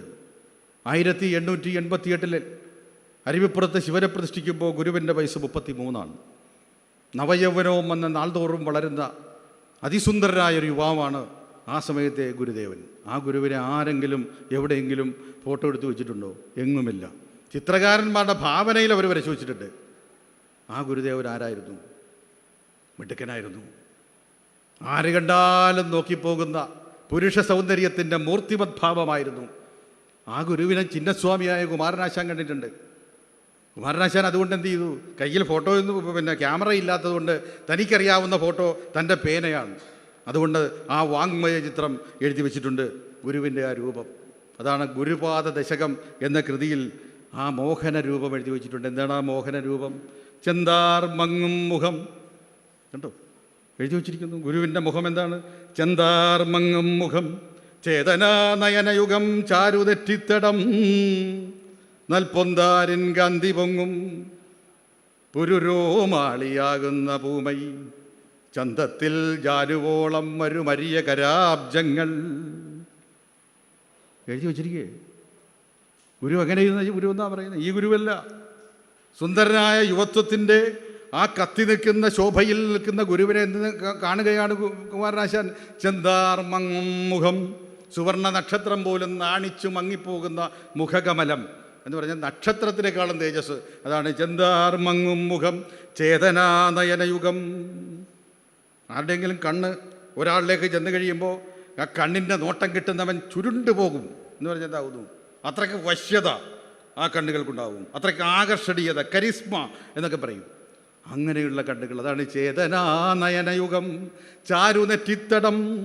ഇത് രണ്ടും കൊണ്ട് മനോഹരമായിട്ടുള്ള നെറ്റിത്തടം. നൽപൊന്താരിൻ കാന്തി പൊങ്ങുന്നു, പൊന്താരിൻ്റെ പ്രഭയോടുകൂടി കാന്തി പൊങ്ങുന്ന പുരുരോമാളിയാകുന്ന പൂമൈ. ഒരു പുരുഷൻ്റെ ശരീരത്തിൽ നെഞ്ചിൽ ഒക്കെ കാണുന്ന രോമങ്ങൾ ശ്രീനാരായണ ഗുരുദേവൻ എങ്ങനെയായിരുന്നു? സുവർണ നാരുകൾ പോലെ ഇരുന്നു. അതാണ് പുരുരോമാളിയാകുന്ന പൂമൈ, ചന്തത്തിൽ ജാനുവോളം വരും അരിയകരാബ്ജങ്ങൾ. എന്താണ് ഈ ജാനു? കാൽമുട്ടുകൾ. എഴുന്നേറ്റ് നിന്നാൽ കാൽമുട്ടോളം വരുന്ന എന്ത്? 2 കൈകൾ. മുട്ടോളമെത്തിയ ഭുജാമുസലങ്ങൾ എന്ന് വള്ളത്തോൾ വർണ്ണിച്ചിട്ടുണ്ട് ഒരിക്കൽ. മുട്ടോളമെത്തിയ ഭുജാമുസലങ്ങളെന്ന് എന്നുവെച്ചാൽ ഇരുമ്പുലക്കൊക്കെ തുല്യമായ കൈകളെന്ന്. അത് ഗുരുദേവനെയല്ല, വർണ്ണിച്ചിരിക്കുന്ന ബാണൻ്റെ മന്ത്രിയെയാണ്. ബന്ധനസ്ഥനായ അനിരുദ്ധൻ എന്ന് പറയുന്ന അദ്ദേഹത്തിൻ്റെ കാവ്യത്തിൽ അസുരനായ ബാണൻ്റെ മന്ത്രി വർണ്ണിച്ചിരിക്കുന്ന രംഗമാണിത്. പക്ഷേ ഇവിടെ ശ്രീനാരായണ ഗുരുദേവൻ്റെ 2 കൈകളും കാൽമുട്ടോളം നീണ്ടു കിടന്നിരുന്നു. കാൽമുട്ടോളം നീണ്ടു കിടക്കുന്ന കൈകൾ ഈ മാന്നാറിൽ എന്നെ കേൾക്കുന്ന ഈ മുമ്പിൽ ഇരിക്കുന്ന ഏതെങ്കിലും പുരുഷന്മാർക്കുണ്ടെങ്കിൽ ഇവിടെ പൊന്നാടയിട്ട് കൊടുക്കും. വെല്ലുവിളിയാണ്. ഉണ്ടാ ആർക്കെങ്കിലും? ഉണ്ടെങ്കിൽ ഇപ്പോൾ പറയാം. First call, second call, third call. ആർക്കുമില്ല. എന്താ കാര്യം? ഈ ലക്ഷണം പുരുഷന്മാർക്ക് വന്നാൽ സാമുദ്രിക ശാസ്ത്രമനുസരിച്ച് പുരുഷ കേസരി ലക്ഷണം എന്നർത്ഥം. അറിയാവോ? സാമുദ്രിക ശാസ്ത്രം എന്ന് പറയുന്ന ശാസ്ത്രമുണ്ട്. നമ്മുടെ രൂപഭംഗി അനുസരിച്ചുകൊണ്ട് ഒരു മനുഷ്യൻ്റെ വിലയിരുത്തുന്നതാണ് സാമുദ്രിക ശാസ്ത്രം. ഭാരതത്തിൻ്റെ ധർമ്മസംഹിതകളിലൊക്കെ വളരെ പ്രധാനപ്പെട്ട സംഭവമാണിത്. ഇതങ്ങനെ എല്ലാ പുരുഷന്മാർക്കും ഇല്ല. ശ്രീനാരായണ ഗുരുദേവൻ്റെ 2 കൈകളും കാൽമുട്ടോളം ഇങ്ങനെ നീണ്ടു കിടന്നിരുന്നു എന്നാണ് പറയുന്നത്. അത്രയ്ക്ക് സുന്ദരാകാരമുള്ള ആ ചെറുപ്പക്കാരൻ വേണമെങ്കിൽ എന്തു ചെയ്യാമായിരുന്നു? ഏതെങ്കിലും ഒരു പെണ്ണിൻ്റെ കടാക്ഷ വിക്ഷേപത്തിന് പാത്രീഭൂതനാകുമായിരുന്നു. ചെമ്പഴന്തി വയൽവാരത്ത് വീട്ടിലുള്ള മുഴുവൻ സ്ത്രീകളും ആ പരിസരത്തുള്ള എല്ലാ സ്ത്രീജനങ്ങളും ആരാധിച്ചിരുന്നു. ആരെ? ആ 33കാരനായ 32കാരനായ നാണുവിനെ. ആരാ നോക്കാത്തത്? എല്ലാവരും പറയും നല്ല മനസ്സ്, നല്ല സ്വഭാവം, നല്ല രീതി, നല്ല ഭാവം, നല്ല പെരുമാറ്റം. കാണാനോ എൻ്റെ പൊന്നോ ഉദിച്ച സൂര്യനെപ്പോലെ നിൽക്കുന്നു. അങ്ങനെയുള്ള ആളിനെ ആ നാട്ടിലുള്ള മുഴുവൻ തരുണീമണികളും ആരാധിച്ചു, മനസ്സിലാഗ്രഹിച്ചു. ആടുവീട്ടനെ പോലൊരു ഭർത്താവ് എനിക്കുണ്ടായിരുന്നെങ്കിലെന്ന്. നാട്ടിലുള്ള മുഴുവൻ സ്ത്രീജനങ്ങളുടെയും ആരാധനാപാത്രമായ ഈ നടന്ന മനുഷ്യനെ പക്ഷേ തരുണസ്ഥാവൽ തരുണീസക്ത എന്ന പ്രകൃതിയുടെ നിയമം പരിസരത്ത് പോലും അടുപ്പിച്ചില്ല, അടുത്തില്ല, മാറ്റി നിർത്തി. എല്ലാവരെയും നോക്കി ചിരിക്കുകയും പുഞ്ചിരിക്കുകയും നിർമ്മമതയോടുകൂടി നടക്കുകയും ചെയ്തു. വീട്ടുകാർ എവിടെന്നോ കല്യാണം കഴിപ്പിച്ചു കൊണ്ടുവന്നു, അല്ലേ? അവർ തന്നെ കല്യാണം കഴിച്ച കാളിപ്പെണ്ണിനോട് പോലും ഗുരു പറഞ്ഞെന്താ, എല്ലാ ജീവിതത്തിനും പ്രിയപ്പെട്ട കാളി, നിനക്ക് നിൻ്റെ വഴി, എനിക്ക് എൻ്റെ വഴി, ഓരോ ജന്മത്തിനും ഓരോ ഉദ്ദേശമുണ്ട്. ഒരിക്കലും ഞാൻ നിൻ്റെ ഭർത്താവാകില്ല, നിൻ്റെ ഭർത്താവാകാൻ ഞാനൊട്ട് യോഗ്യനുമല്ല, പ്രിയപ്പെട്ട കാളി ക്ഷമിക്കുക എന്ന് പറഞ്ഞ് സുന്ദരിയായ, അതീവ സുന്ദരിയായ, പേര് മാത്രമേ കാളി എന്നുണ്ടായിരുന്നുള്ളൂ, സൗന്ദര്യത്തിൻ്റെ തിടമ്പായിരുന്നു ആ പെൺകുട്ടി. അതിനെയും മാറ്റി നിർത്തി ഇറങ്ങിപ്പോകുമ്പോൾ ശ്രീനാരായണ ഗുരുദേവൻ ഉപേക്ഷിച്ചത് രണ്ടാമത്തെ സുഖമാണ്. ഏതാണ്? തരുണസ്ഥാവൽ തരുണീസക്ത. മൂന്നാമത് വൃദ്ധസ്ഥാവൽ ചിന്താസക്ത. വൃദ്ധനായി കഴിഞ്ഞാൽ നമ്മുടെ ശരീരത്തിലേക്ക് പ്രകൃതിയുടെ നിയമം അനുസരിച്ച് രോഗങ്ങൾ, രോഗപീഠകൾ പതുക്കെ കടന്നു വരും, ക്ഷീണങ്ങൾ, പ്രയാസങ്ങളൊക്കെ കടന്നു വരും. ആ സമയത്ത് വിശ്രമമാണ് ഏതൊരു വ്യക്തിയുടെയും ആവശ്യം. അതുകൊണ്ടാണ് 56 വയസ്സാകുമ്പോൾ സർക്കാർ പെൻഷനാക്കുന്നത്. 60 പെൻഷൻ, ഇപ്പോൾ 60 തോന്നുന്നു. പെൻഷനായിട്ട് എന്ത് ചെയ്യുക? നീ അടങ്ങി ഒതുങ്ങി വീട്ടിൽ കഴിഞ്ഞു കൊടുക്കുക, നിന്റെ വാർദ്ധക്യം വന്നിരിക്കുന്നു. 70 കേരളത്തിലെ മനുഷ്യരുടെ മരണനിരക്കിൻ്റെ ഒരു ഏകരൂപമായ പ്രായം. എന്നാലും 90-105 ഒക്കെ പോണ ആൾക്കാരുണ്ട്. അങ്ങനെയൊക്കെ പോട്ടെ എന്ന് പ്രാർത്ഥിക്കാം. അപ്പോൾ അടങ്ങി ഒതുങ്ങിയിരിക്കുക. ആ സമയത്ത് വിശ്രമിക്കുന്നതുകൊണ്ട് യാതൊരു കുഴപ്പമില്ല. ഗുരുദേവൻ വിശ്രമിച്ചു. ചോദ്യം ഇതാണ്. 1928 ഗുരുവിൻ്റെ സമാധി. ശരീരം, യശസ്സാകുന്ന ശരീരത്തെ ഗുരു പ്രാപിക്കുന്നത്. ആ സമയത്താണ് ഈ എന്താ പറയുക, ഈ ഗതാഗത സൗകര്യങ്ങളൊന്നുമില്ലാഞ്ഞ കാലഘട്ടത്തിൽ ചേർത്തലയിൽ വന്നത്. ഞങ്ങളുടെ ചേർത്തലയിൽ കളവങ്കോടത്ത് കണ്ണാടിയിൽ ഓംകാര പ്രതിഷ്ഠ നടത്തുന്നത്. അവിടെ വെറുതെ ഇരുന്നു. അത് കഴിഞ്ഞിട്ട് വന്ന് വിശ്രമിച്ചോ? ഇല്ല. നേരെ വേമ്പനാട്ട് കായൽ കടന്ന് അക്കരെ ചെന്ന് ഉല്ലലയിലും പ്രതിഷ്ഠിച്ചു ഓംകാരേശ്വരനെ. അവിടെ കഴിഞ്ഞ് അത് വിശ്രമിച്ചോ? അത് കഴിഞ്ഞിട്ട് ഇല്ല. SNDP യോഗം രൂപീകൃതമായപ്പോൾ അതിന് തൻ്റെ തൃക്കരങ്ങളാൽ സർട്ടിഫിക്കറ്റുകൾ വിതരണം ചെയ്തു. നോക്കൂ, സമാധിയോടനുബന്ധിച്ച ദിവസങ്ങളിൽ പോലും കർമ്മനിരതൻ. ഉപേക്ഷിച്ചതെന്താണ്? വൃദ്ധസ്ഥാവൽ ചിന്താസക്ത ശയനാസക്ത എന്നുള്ള സുഖം. ഞാൻ പറഞ്ഞു കഴിഞ്ഞു തെളിവോടുകൂടി. ബാല്യത്തിൽ കളിച്ചു കിടന്ന സുഖമില്ലായിരുന്നു. യൗവനത്തിൽ വിവാഹം, സ്ത്രീ, അതുമായിട്ടുള്ള ബന്ധമില്ലായിരുന്നു. അപ്പോൾ തരുണസ്ഥാവൽ തരുണീസക്ത ഉപേക്ഷിച്ചു, വൃദ്ധസ്ഥാവൽ വിശ്രമം ഉപേക്ഷിച്ചു. ഈ 3 സുഖങ്ങളും ഉപേക്ഷിക്കുന്നവനാരോ അവനാണ് അർജുന സന്യാസി എന്ന് പറഞ്ഞു കൊടുത്തു. ഈ 3 സുഖങ്ങൾ ഉപേക്ഷിച്ച ലോകത്തിലെ ഒരേ ഒരു സന്യാസി ആരാണ്? ശ്രീനാരായണ ഗുരുദേവൻ മാത്രമേ ഉള്ളൂ. ഗുരുവിനേക്കാളും ഏറ്റവും കൂടുതൽ ആളുകൾ സന്യാസിയായിട്ട് പറയുന്നത് ശ്രീബുദ്ധനെയാണ്. ഭാരതീയനായ നേപ്പാളിലെ നമ്മുടെ കപിലവസ്തു എന്ന് പറയുന്ന രാജ്യത്തിൻ്റെ രാജകുമാരനായ ശ്രീബുദ്ധൻ മഹാസന്യാസിയാണെന്ന് പറയുന്നു. പക്ഷേ ഭഗവാൻ ശ്രീകൃഷ്ണൻ പറഞ്ഞ ആ സന്യാസധർമ്മം, സന്യാസ ലക്ഷണം പിഴച്ചുപോയ ആളാണ് ആര്? ശ്രീബുദ്ധനെന്ന് നമ്മൾ അറിയണം. ബാല്യത്തിൽ കളിച്ചു നടന്നു ഈ രാജകുമാരൻ. സിദ്ധാർത്ഥൻ എന്ന രാജകുമാരൻ കളിച്ചു നടന്നു. കളിച്ചു നടക്കുമ്പോൾ സന്യാസം എന്ന് പറയുന്ന ഭാവത്തിൽ നിന്ന് രക്ഷപ്പെടുന്നതിന് വേണ്ടി ജാതകത്തിൽ അങ്ങനെ എഴുതി വെച്ചിട്ടുണ്ട്. സിദ്ധാർത്ഥ രാജകുമാരൻ്റെ ജാതകം ഗണിച്ച അസിതൻ എന്ന് പറയുന്ന മുനിയാണ്. ഈ അസുതൻ എന്ന മുനി ജാതകം ഗണിച്ചിട്ട് ശുദ്ധോധനൻ്റെ മുമ്പിൽ കൊണ്ടുവന്ന് ജാതകം സമർപ്പിക്കുന്നത് എന്താണെന്നറിയാവോ? അങ്ങയുടെ പുത്രന് 2 ഭാവങ്ങളാണ് പറഞ്ഞിരിക്കുന്നത്. ചക്രവർത്തി പദം, മറ്റൊന്ന് സന്യാസ ചക്രവർത്തി പദം. സന്യാസിയാകാനാണ് കൂടുതൽ യോഗ്യത കാണുന്നത് ഹേ മഹാത്മൻ എന്ന് പറഞ്ഞിട്ട് ഈ മഹർഷി ഒന്നും മിണ്ടാതെ പോകുന്നു. ചക്രവർത്തിക്ക് ആകെ ബഹളം തോന്നി. എൻ്റെ മകൻ ഒരിക്കലും സന്യാസിയാകാൻ പാടില്ല. അതുകൊണ്ട് എന്ത് ചെയ്യണം? അവനെ രാജാവാക്കുന്നതിന് വേണ്ടിയുള്ള എന്തൊക്കെ സാഹചര്യങ്ങൾ ഒരുക്കാവോ ആ സാഹചര്യങ്ങളെല്ലാം ഒരുക്കണം. അവൻ ക്ഷത്രിയനായി തന്നെ രാജ്യം ഭരിക്കണം. എൻ പ്രാണനേക്കാൾ പ്രിയമനി കേറുവി, എന്നുണ്ണിയെങ്കും ബഹുമാന്യനാകണം എന്നായിരുന്നു ആ രാജാവിൻ്റെ ചിന്ത. ഏതൊരു അച്ഛനും അങ്ങനെ ചിന്തിക്കുകയുള്ളൂ. രാജ്യഭരണം കൈയാളുകയാണ്, നാളെ അവനാണ് ഭരിക്കേണ്ടത്. അല്ലാതെ അവൻ ഈ രാജ്യം ഉപേക്ഷിച്ച് സന്യാസിയായി കഴിഞ്ഞാൽ എൻ്റെ രാജ്യത്തിൻ്റെ സ്ഥിതി എന്താണ്? ഇതായിരുന്നു ശുദ്ധോധൻ്റെ ചിന്ത. അതിനു വേണ്ടി സിദ്ധാർത്ഥ രാജകുമാരനെ എന്ത് ചെയ്തു? പെൺകുട്ടികളോടൊപ്പം കളിച്ചുല്ലസിക്കുന്നതിന് വേണ്ടി തോഴിമാരായിട്ട് പെൺകുട്ടികളെ നിയോഗിക്കുകയാണ്. സന്മൃദുഗാത്രിമാർ, സാരംഗനേത്രമാർ, മന്മഥരാജ്യ മനോഹരദൂതിമാർ, അങ്ങനെയുള്ള സുന്ദരിമാരായ പെൺകുട്ടികളോടൊപ്പം ആ രാജകുമാരൻ ആർത്തുല്ലസിച്ച് നടന്നു. തൻ്റെ കൗമാരപ്രായം മുഴുവൻ.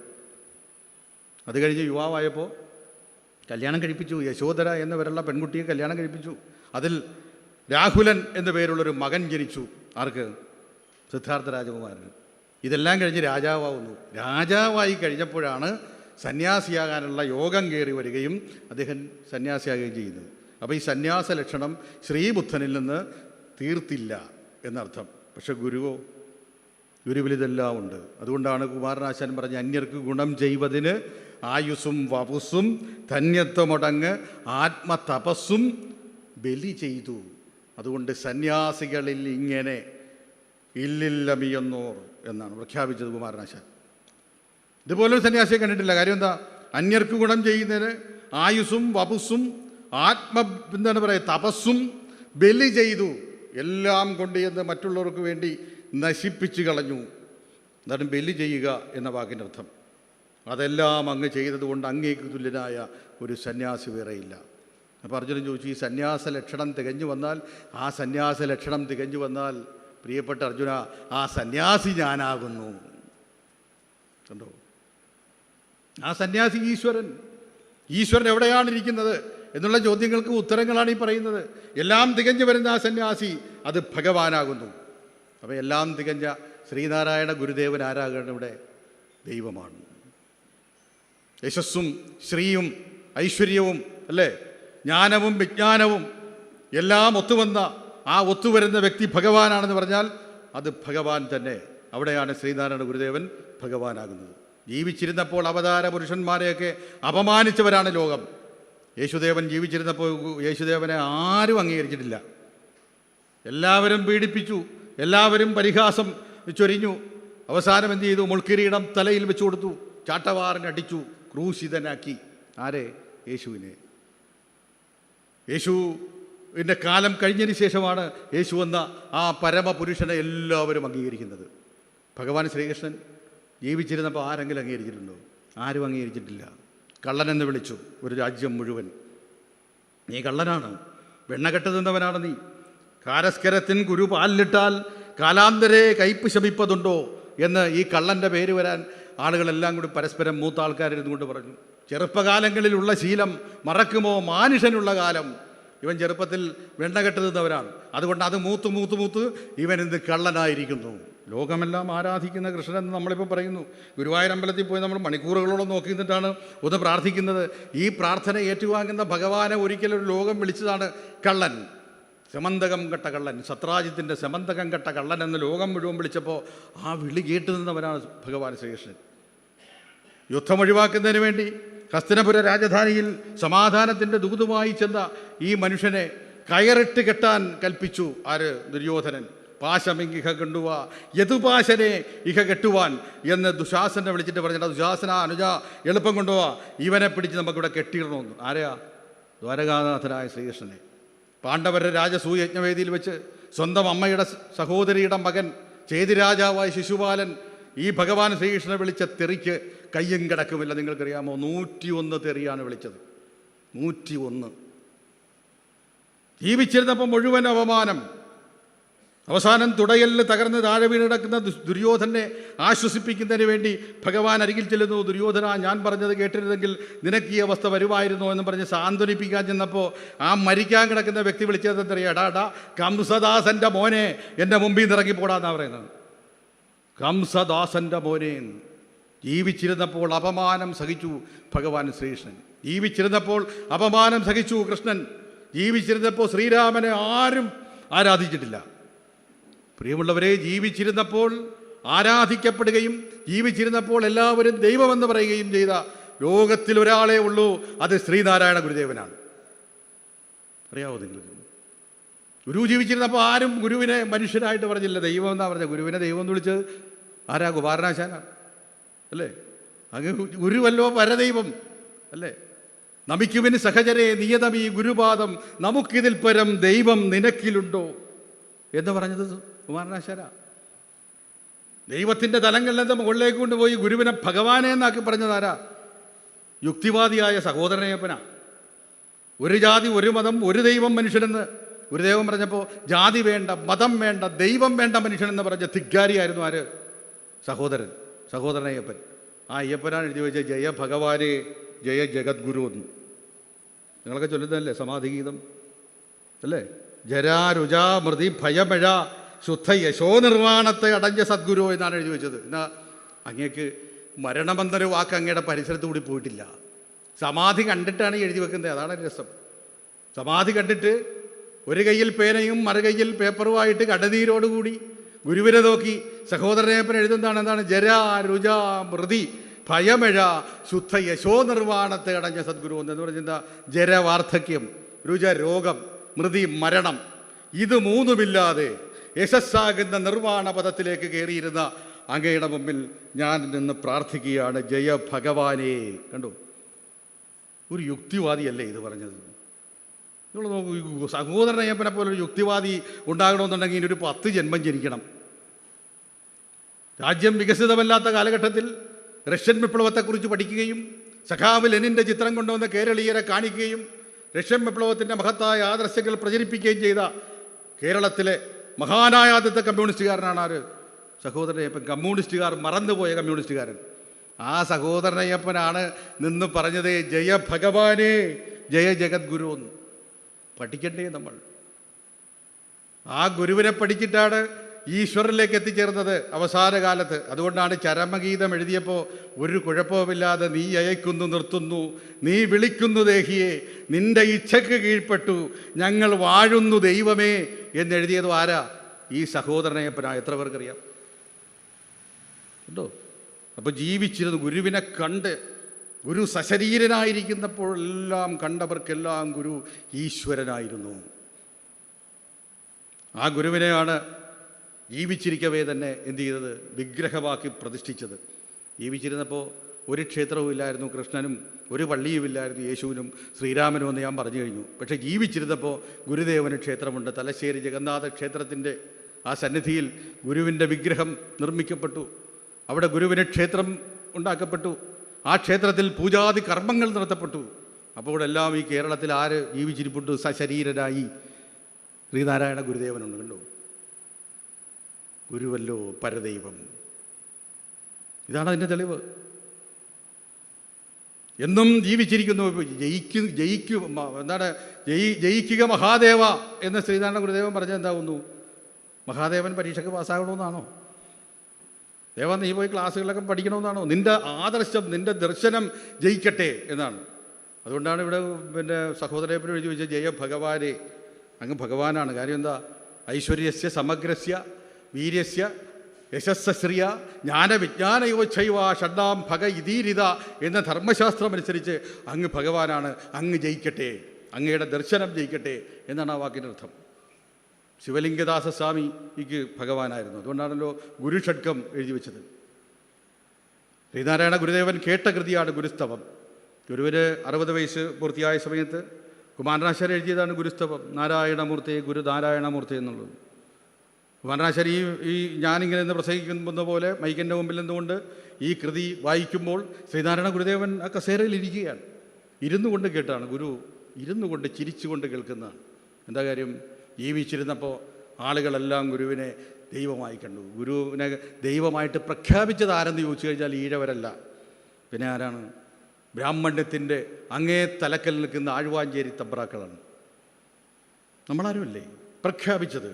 നിയമമനുസരിച്ച് എന്താണ്? വ്യവഹാരമുണ്ടായി. ശ്രീനാരായണ ഗുരുദേവൻ്റെ പേരിൽ കേസുകളുണ്ടായി. ഗുരു ഒരു വഴക്കിനും പോയിട്ടല്ല. ഗുരുവിന് ഒരുപാട് സ്വത്തുക്കൾ ദാനം ചെയ്തു പലരും.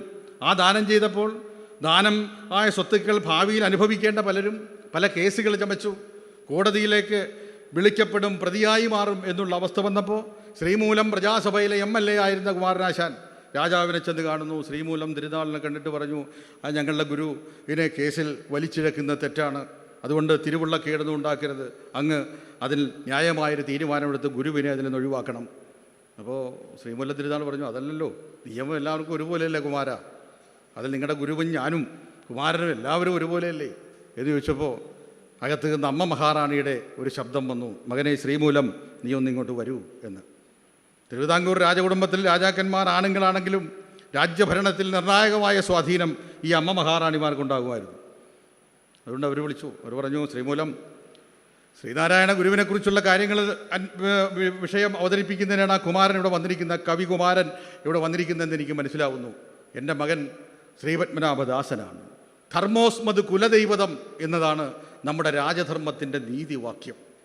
തിരുവിതാംകൂർ രാജവംശത്തിൻ്റെ ഒരു നീതിവാക്യമുണ്ട്, ധർമ്മമാണ് കുലദൈവം എന്ന്. ആ കുലദൈവമാണ് ധർമ്മമെങ്കിൽ ആ ധർമ്മമാണ് പത്മനാഭൻ എന്നുള്ളതാണ് അവരുടെ ധർമ്മവാക്യം. മലയാള മനോരമ പത്രത്തിൻ്റെ മധ്യത്തിൽ രണ്ടാന ഇങ്ങനെ കാലുപൊക്കി നിന്നിട്ട് നടുക്കൊരു ശംഖുമുദ്രയോടുകൂടി നിൽക്കുന്നതാണ് തിരുവിതാംകൂർ രാജകുടുംബത്തിൻ്റെ മുദ്ര. അതിൻ്റെ താഴെ കണ്ണ് കാണാത്തവർ നല്ല കണ്ണാടി വെച്ചിട്ട് പതുക്കെ ഇങ്ങനെ നോക്കിക്കഴിഞ്ഞാൽ അതിനകത്ത് ഈ വാക്യം കാണാം, ധർമ്മോസ്മത് കുലദൈവതം എന്ന്. ഇപ്പം ധർമ്മമനുഷ്ഠിക്കണം രാജാവ്. അതുകൊണ്ട് നീ എന്ത് ചെയ്യണം? അത് വ്യക്തമായ ചിത്രം പഠിച്ചിട്ട് വേണം ആ തീരുമാനമെടുക്കാൻ. മന്ത്രിമാർക്ക് ഇന്ന് ഉപദേശകരുള്ളതുപോലെ, മന്ത്രിമാരെ സഹായിക്കുന്നതിന് ഉദ്യോഗസ്ഥന്മാരുള്ളതുപോലെ രാജാക്കന്മാർക്കും ഉണ്ടായിരുന്നു ഉപദേശകർ. അപ്പോൾ രാജാവിന് ആധ്യാത്മിക കാര്യങ്ങളിലൊക്കെ ഉപദേശിക്കാനുള്ള അധികാരം കൊടുത്തിരുന്നത് തിരുവിതാംകൂർ രാജകുടുംബം കൊടുത്തിരുന്നത് ആഴുവാഞ്ചേരി തമ്പ്രാക്കളായിരുന്നു. സ്വന്തമായി ക്ഷേത്രവും സ്വന്തമായി അളവറ്റ ഭൂമിയും ഉണ്ടായിരുന്ന ബ്രാഹ്മണ്യത്തിൻ്റെ അവസാന വാക്ക്. ചേർത്തലയിൽ അവർക്ക് ക്ഷേത്രമുണ്ട്, വേളാർവട്ടം ക്ഷേത്രം അവരുടേതാണ്. വേളാർവട്ടം മഹാദേവ ക്ഷേത്രം ഇന്നും ആഴുവാഞ്ചേരി തമ്പ്രാക്കളുള്ളതാണ്. അവരെ വിളിച്ചു വരുത്തി. അവർ പറഞ്ഞു ഞങ്ങൾ റിപ്പോർട്ട് തരാം. അവർ 2 ദിവസം കഴിഞ്ഞപ്പോൾ റിപ്പോർട്ട് കൊടുത്തു. അവർ പറഞ്ഞു ശ്രീനാരായണ ഗുരുദേവൻ ആരാണ്? നമ്മൾ ഈ കാണുന്ന വ്യക്തിയല്ല, കേവലം ഒരു മാനുഷിക പരിഗണനയിൽ കാണേണ്ട വ്യക്തിയല്ല. ബ്രഹ്മജ്ഞാനേന ഇതി ബ്രാഹ്മണ എന്നാണ് സനാതനധർമ്മം പറയുന്നതെങ്കിൽ ബ്രഹ്മജ്ഞാനത്തിൻ്റെ അത്യുന്നതങ്ങളിൽ വിഹരിക്കുന്ന ശ്രീനാരായണ ഗുരുദേവൻ മഹാബ്രാഹ്മണനാണ്. നിയമത്തിൻ്റെ കീഴിൽ വരുന്ന നിയമ്യനല്ല ശ്രീനാരായണ ഗുരുദേവൻ, നിയാമകനാണ്. അതുകൊണ്ട് ഗുരുദേവനെ മാനുഷികമായ ഗണത്തിൽ കൂട്ടാൻ നിർവാഹമില്ല. ഗുരു ആരാകുന്നു? ഈശ്വര തുല്യനോ ഈശ്വരനോ ആണ് സനാതന ധർമ്മ സംഹിതയനുസരിച്ച് എന്ന് റിപ്പോർട്ട് കൊടുത്തത് ആഴുവാഞ്ചേരി തമ്പ്രാക്കളാണ്. അതാണ് രാജശാസനം. നോക്കൂ, ഇവിടെ ഗുരു ആരാണ്? ഗുരുവല്ലോ പരദൈവം. ഒരു രാജഭരണം, നിയമാനുസൃതമായി നിർമ്മിക്കപ്പെട്ട ഒരു ഭരണം. അന്നത്തെ കാലത്ത് ഭരണകൂടം കൃത്യമായി ഇത് ദൈവമാണ് എന്ന് പറഞ്ഞത് ലോകത്തിൽ ആരെ മാത്രമാണ്? ശ്രീനാരായണ ഗുരുദേവന് മാത്രമാണ്. അതാണ് നമ്മൾ ഗുരുവല്ലോ പരദൈവം എന്ന വിഷയത്തിൻ്റെ അടിസ്ഥാനം. അപ്പോൾ ദൈവം എന്ന് പറയുന്നത് എന്താവുന്നു? ഈ സങ്കല്പങ്ങളിലൂടെ നമ്മൾ പോകുമ്പോഴാണ് യഥാർത്ഥമായിട്ടുള്ള ദൈവത്തെ നമ്മൾ കാണേണ്ടത്. ഗുരുവിലൂടെയാണ് നമ്മൾ മറ്റു ദൈവങ്ങളിലേക്ക് സഞ്ചരിക്കേണ്ടത്. ഗുരു കാണിച്ചു തന്നതാണ് നമുക്ക് ദൈവങ്ങൾ. അപ്പോൾ യഥാർത്ഥമായിട്ട് ഒന്നാമത്തെ ദൈവം ഗുരുവാണ്. ആ ഗുരുവിലൂടെ സഞ്ചരിക്കുമ്പോൾ നമ്മൾ ദൈവത്തെ കൃത്യമായിട്ട് കാണും. അതുകൊണ്ടാണല്ലോ ഗുരുപദാന്തേ ഭജിക്കണം എന്ന് പറഞ്ഞത്. നീ സത്യം അറിയണമെന്നുണ്ടെങ്കിൽ ഗുരുപദാന്തേ ഭജിക്കണം. അതിന് നിൻ്റെ കണ്ണുകളെല്ലാം തുറക്കണം. നമ്മുടെ ശരീരത്തിൽ എത്ര കണ്ണുകളുണ്ടെന്ന വിചാരം? എല്ലാവർക്കും 2 കണ്ണുണ്ട്. പക്ഷേ കണ്ണുകൾ അനവധിയുണ്ട്. അർക്കാനലാദി വെളിവൊക്കെ ഗ്രഹിക്കും ഒരു കണ്ണ്. ആ കണ്ണിന് കണ്ണ് മനമായ കണ്ണതിന് കണ്ണായിരുന്ന പൊരുൾ താനെന്നുറയ്ക്കും അളവാനന്ദം എന്തു ഹരി നാരായണായ നമ എന്നാണ്. ഇപ്പോൾ കണ്ണുകളുണ്ട്. ആ കണ്ണുകളിലൂടെ നമ്മൾ നോക്കിക്കഴിഞ്ഞാൽ, നമ്മുടെ ഈ ദൃഷ്ടിയിൽ ഈ 2 കണ്ണുകളിലൂടെ നോക്കിക്കഴിഞ്ഞാൽ ഗുരുവിനെ നമുക്ക് മനുഷ്യനായിട്ടേ കാണാൻ പറ്റുള്ളൂ. പക്ഷേ ആ കണ്ണുകളിലൂടെ നമ്മളൊന്ന് സഞ്ചരിക്കണം, മനനം ചെയ്യണം. അതാണ് അർക്കാനലാദി വെളിവൊക്കെ ഗ്രഹിക്കുന്ന കണ്ണ്. ആ കണ്ണിന് കണ്ണ് മനനം ചെയ്യുമ്പോൾ മനസ്സെന്ന കണ്ണ് തുറക്കപ്പെടും. ആ മനനം ചെയ്ത കണ്ണിലൂടെ നമ്മൾ പുറത്തേക്ക് നോക്കിക്കഴിയുമ്പോൾ കണ്ണായിരുന്ന പൊരുൾ സത്യത്തിനെ നമുക്ക് കാണാൻ പറ്റും. അല്ല നിങ്ങളൊക്കെ വിചാരിക്കും പോലെ 2 കണ്ണുകൊണ്ട് കാണുന്നതാണ് സത്യം എന്ന് കരുതിയെങ്കിൽ തെറ്റി. ആ 2 കണ്ണുകൊണ്ട് നോക്കി മനസ്സെന്ന കണ്ണിനെ തുറപ്പിച്ചിട്ട് അതിലൂടെ നോക്കുമ്പോഴാണ് എന്ത് കാണുന്നത്? സത്യത്തെ നമുക്ക് കാണുവാൻ സാധിക്കുന്നത്. ആ സത്യമാണ് ഭാരതീയ ദർശനത്തിൻ്റെ യുക്തി. ആ യുക്തിയാണ് മാറ്റമില്ലാത്ത സത്യം. ആ മാറ്റമില്ലാത്ത സത്യമാണ് ഗുരുദേവനായി നമുക്കിവിടെ നിലകൊണ്ട് നിൽക്കുന്നത്. ആ ഗുരുവിനെയാണ് ജീവിച്ചിരുന്നവരെല്ലാം മനസ്സിലാക്കി ഈശ്വരൻ എന്ന് പ്രഖ്യാപിച്ചത്. അവരെല്ലാം ആരാധിച്ചത്, ഇന്നും ആരാധിച്ചു കൊണ്ടിരിക്കുന്നത് അല്ലേ? ദൈവങ്ങളെ ഓരോന്നായി ഗുരു പഠിപ്പിച്ചു തന്നല്ലേ നമുക്ക്. 95% തൻ്റെ പ്രതിഷ്ഠകളിൽ ശ്രീനാരായണ ഗുരുദേവൻ ശിവനെ കൊണ്ടുവരുന്നപ്പോൾ ആ ശിവൻ എന്താണ് സാക്ഷാൽ മഹാദേവനെന്ന് ലോകം പഠിച്ചത് ഗുരുദേവനിലൂടെയാണ്. ശിവൻ നമുക്ക് എന്താവുന്നു? പാർവതിയുടെ കാന്തനാണ് അല്ലേ? ശരീരമാസകലം ഭസ്മം ചുറ്റി ചുടല ഭസ്മമൊക്കെ ധരിച്ച് പാമ്പിനെയും നോക്കി നിൽക്കുന്ന വൈരൂപ്യനാണ് എന്ന് ദക്ഷൻ്റെ ഭാഷയിൽ വേണമെങ്കിൽ നമുക്ക് ശിവനെ വർണ്ണിക്കാം. ആ ശിവൻ ശ്രീനാരായണ ഗുരുദേവൻ ആരാക്കി മാറ്റി, സത്യസന്ധമായ രൂപത്തിലാക്കി. സനാതനധർമ്മം പറയുന്ന ശിവനാരാണ്? ആദ്യത്തെ അധ്യാപകനാണ്, ആദിമ യോഗിയാണ്, ആദ്യത്തെ ഗുരുവാണ്. ദക്ഷിണാമൂർത്തി എന്ന് പറയുന്നത് ആരാന്ന വിചാരം? ആദ്യത്തെ അധ്യാപകനാണ്. അങ്ങേയറ്റത്ത് വടക്കേ അറ്റത്തിരുന്നു കൊണ്ട് ദക്ഷിണ ദിക്കിലേക്ക് തെക്കേ ദിക്കിലേക്ക് നോക്കിയിരുന്നു കൊണ്ട് ആളുകളെ, ജനങ്ങളെ മുഴുവനും ജ്ഞാനം പഠിപ്പിക്കുന്ന ആളാണ് ദക്ഷിണാമൂർത്തി. ചിത്രം വടതരൂർ മൂലെ വൃദ്ധാ ശിഷ്യ ഗുരുർ യുവ ഗുരോസ്തു മൗനം വ്യാഖ്യാനം ശിഷ്യോസ്തു ഛിന്ന സംശയ. ആ ശിവനെയാണ് ഗുരു തൻ്റെ കൃതികളിൽ കൊണ്ടു നമ്മളെ പഠിപ്പിച്ചു വെച്ചത്. ശിവശങ്കര ശർവ ശരണ്യവിഭോ ഭവ സങ്കടനാശന പാഹി ശിവ കവി സന്തതി സന്തതവും തൊഴുമൻ ഭവ നാടകമാടും അരുംപൊരുളേ. ഈ അരുംപൊരുളേ, ഇനി ഭംഗിയേറിയ സത്യമേ, ഞാനിതാ നിൻ്റെ മുമ്പിലേക്ക്, ഈ ജനങ്ങളുടെ മുമ്പിലേക്ക് ഇതാ കൊണ്ടുവന്ന് വെക്കുന്നു. ആരാണ് ഈ ശിവൻ? സർവ ശരണ്യവിഭോ, സങ്കടനാശനൻ. ലോകം മുഴുവൻ സങ്കടത്തോടുകൂടി നിന്ന ഒരു വലിയ ജനതയെ അവൻ്റെ സങ്കടം നശിപ്പിക്കുന്നതിന് വേണ്ടി തൂത്തടച്ചു കൊണ്ടുവന്ന് ഒരു പോയിന്റിലേക്ക് കൊണ്ടുവന്നങ്ങ് നിർത്തി. എന്നിട്ട് പറഞ്ഞു, ആ ഞാൻ പ്രതിഷ്ഠിച്ചു വച്ചിട്ടുണ്ട് ഒരു ശിവൻ. അവനാരാകുന്നു? സങ്കടനാശനനാണ്. എല്ലാവരുടെയും സങ്കടം ഒരു പോയിന്റിലൂടെ തീർന്നു പോവുകയാണ്.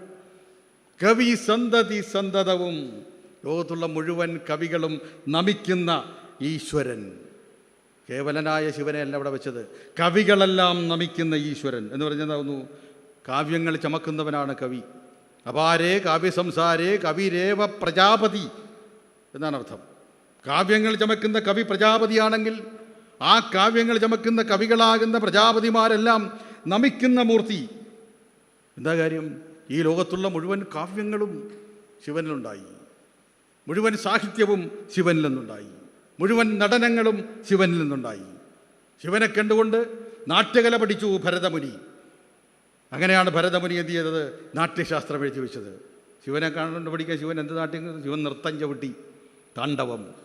ശിവൻ്റെ നൃത്തത്തിന് ചുവട് വെച്ചു പാർവതീദേവി ലാസ്യം. ഇത് രണ്ടിനും താളം പിടിച്ചു നന്ദികേശ്വരൻ എന്ന ഭൂതഗണം, അഗ്രേശ്വരനായ നന്ദികേശ്വരൻ. ആ താളത്തിനനുബന്ധമായി ശിവതാണ്ഡവ സ്തോത്രം എഴുതി മഹാസാഹിത്യകാരനായ രാവണൻ. ശിവഭക്തനായ രാവണൻ എഴുതിയതാണ് ശിവതാണ്ഡവ സ്തോത്രം. ശിവന്റെ താണ്ഡവം കണ്ടെഴുതിയതാണ്. ആ താണ്ഡവത്തിൻ്റെ പശ്ചാത്തല സംഗീതം കണ്ടെഴുതിയതാണ്. എന്താണ് പശ്ചാത്തല സംഗീതം? വലിയ ദേവദുന്ദുഭി എന്ന് പറയുന്ന പെരുമ്പറയിൽ താളം പിടിച്ചു ആര്? നമ്മുടെ നന്ദികേശ്വരൻ. ഥക ഥക ഥക ഥക എന്നുള്ള താളം. ആ താളത്തിനനുസരിച്ചായിരുന്നു ശിവന്റെ നൃത്തം. ആ താളത്തിനനുസരിച്ചാണ് താണ്ഡവം കണ്ട രാവണൻ എഴുതിയത്. ട്യൂണനുസരിച്ച് ആദ്യമായി ഗാനം രചിച്ച രചയിതാവാണ് രാവണൻ. അപ്പോൾ രാവണൻ എങ്ങനെ ഗാനരചയിതാവാന്ന് ചോദിച്ചാൽ 4 വേദങ്ങളും 6 ശാസ്ത്രങ്ങളും ലോകത്തുള്ള മുഴുവൻ വാദ്യ ഉപകരണങ്ങളും സ്വയമേവ വായിക്കുന്ന മഹാപണ്ഡിതൻ, മഹാബ്രാഹ്മണോത്തമനായിരുന്നു ഈ രാവണൻ. അല്ലാതെ സ്ത്രീലമ്പടനായ ഒരു മനുഷ്യനല്ല മാത്രമായിരുന്നില്ല. ഇങ്ങനെയും ചില ഗുണങ്ങളുണ്ടായിരുന്നു.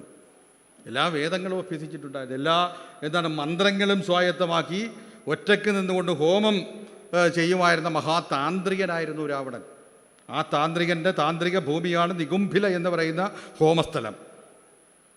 ആ രാവണനാണ് ശിവതാണ്ഡവ സ്തോത്രം ശിവനെ കണ്ടിരിക്കുന്ന ഈ താളത്തിനനുസരിച്ച് ഥക ഥക ഥക എന്ന് പറയുമ്പോൾ ജഡ കടാഹ സംഭ്രമ ഭ്രമം നിലിംബ നിർദ്ധരി വിലോല വീജി വല്ലരി വിരാജമാന മൂർധനി എന്നെഴുതി വെച്ചത്. ഇത് കണ്ടപ്പോൾ നന്ദികേശ്വരന് സന്തോഷം തോന്നി. വീണ്ടും ഥക ഥക എന്നടിച്ചപ്പോൾ ഥക ഥക ഥക ജ്വലല്ലാട വട്ട പാവകേ കിശോര ചന്ദ്രശേഖരേ രതി പ്രദക്ഷിണം മമ എന്ന് പദങ്ങൾ കൊണ്ട് നൃത്തം ചവിട്ടിപ്പിച്ച് എഴുതി വെച്ചത്. ഈ ശിവനെ കണ്ടല്ലേ ഭരതമുനി. ഞാൻ പറഞ്ഞു, നാട്യശാസ്ത്രം രചിച്ചപ്പോൾ ലോകം മുഴുവൻ ഭരതമുനി ആരാധിച്ചു. ഭാരതം എന്ന ഗവൺമെൻറ് ഏറ്റവും നല്ല നടനുള്ള അവാർഡ് ഇപ്പോഴും കൊടുക്കുന്നത് എന്താകുന്നു? ഭരത് അവാർഡാണ്. ഇതൊക്കെ തൻ്റെ വരികളിലൂടെ ലോകത്തെ അറിയിച്ചു ശ്രീനാരായണ ഗുരുദേവൻ. അതാണ് കവി സന്തതി സന്തതവും തൊഴും എന്ന് പറഞ്ഞുകൊണ്ട്. ഈ ശിവനെ നിങ്ങൾക്ക് കാണണമെന്നുണ്ടെങ്കിൽ ഞാൻ കാണിച്ചു തരാം എന്ന് പറഞ്ഞുകൊണ്ട് ശിവനെ കാണിച്ചു തന്നു ശ്രീനാരായണ ഗുരുദേവൻ. അവനിയിൽ 5 രൂപപ്പിൽ 4 അഗ്നിക്കിവയൊരു 3 2 കാറ്റിൽ വാനിൽ തവവടി 1 തഴച്ചെഴുന്നു കാൺമാൻ എവിടെയുമുണ്ട് നിറഞ്ഞു നിന്നിടുന്നു എന്ന്.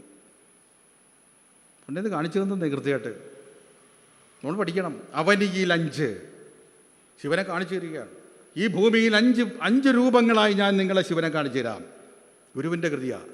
ഇത് എഴുതി വെച്ചിരിക്കുക അവനിയിൽ 5 എന്ന് പറഞ്ഞാൽ ഭൂമിയിൽ 5. ശബ്ദം, സ്പർശം, രൂപം, രസം, ഗന്ധം, ഇതാണ് 5. ഇതഞ്ചും പ്രിയമുള്ളവരെ ഈ പ്രപഞ്ചത്തിലെ ശിവചൈതന്യമാണ്. കണ്ടോ, ശിവൻ എന്ന് പറഞ്ഞാൽ ഏകാദശ രുദ്രൻ എന്നാണ് അർത്ഥം. ദശം 10, ഏകം എന്ന് പറഞ്ഞാൽ 1, അപ്പോൾ ഏകം 10 1 11. 11 രുദ്രന്മാരാണ് ശിവം എന്ന് പറയുന്ന സങ്കല്പം. ഈ 11 രുദ്രന്മാരുടെയും പ്രതീകമാണ് നമ്മുടെ ശരീരത്തിലെ 11 ഇന്ദ്രിയങ്ങൾ. ഏതൊക്കെയാണ് 11 ഇന്ദ്രിയങ്ങൾ? 11 അവയവങ്ങളുണ്ട്. 5 കർമ്മേന്ദ്രിയങ്ങൾ, 5 ജ്ഞാനേന്ദ്രിയങ്ങൾ. ഇത് 2 വിഭാഗത്തിനെയും നിയന്ത്രിക്കുന്നത് മനസ്സെന്ന ഇന്ദ്രിയമാണ്. ആത്മാനാ രഥനം വിദ്ധി ശരീരം രഥമേവജ ബുദ്ധി സാരഥീം വിദ്ധി മനപ്രതിഗ്രഹമേവജ എന്നാണ് ഉപനിഷത്ത് പറയുന്നത്. നമ്മുടെ ശരീരം എന്ന് പറയുന്ന ഒരു രഥമാണ്. അതാണ് ആത്മാനാ രഥനം വിദ്ധി. ശരീരം രഥമേവജ, ശരീരമാകുന്ന രഥത്തിലെ യാത്രികനാണ് ആത്മാവ്. നമ്മുടെ ആത്മാവ് ഇങ്ങനെ ഇരിക്കുക, യാത്രികനായിട്ട് അവിടെ ഇരിക്കുക. എന്നിട്ട് ഈ രഥം സഞ്ചരിച്ചുകൊണ്ടേയിരിക്കുന്നു. അതാണ് ആത്മാനാ രഥനം വിദ്ധി ശരീരം രഥമേവജ ബുദ്ധി സാരഥി. നമ്മുടെ ശരീരത്തിൽ നയിക്കുന്ന സാരഥിയുടെ പേരെന്താണ്? ബുദ്ധി. അപ്പം നല്ല ബുദ്ധിയായിരിക്കണം, എങ്കിലേ രഥം നേരെ പോവുകയുള്ളൂ. എന്തെങ്കിലും മാറ്റം വന്നാൽ ഈ രഥം പോയി എവിടെയെങ്കിലും കുടിസിൽ വീണ് ചക്രങ്ങൾ വേറെ ആയി പോകും. അതുകൊണ്ട് സൂക്ഷിക്കുക. അതാണ് ആത്മാന രഥനം വിദ്ധി ശരീരം രഥമേവജ ബുദ്ധി സാരഥീം വിദ്ധി മനസ്സ് പ്രതിഗ്രഹമേവജ എന്ന് പറഞ്ഞാൽ കുതിരകളെയും സാരഥിയെയും തമ്മിൽ ബന്ധിപ്പിക്കുന്ന കടിഞ്ഞാൺ. അതാണെന്ത്? മനസ്സ്.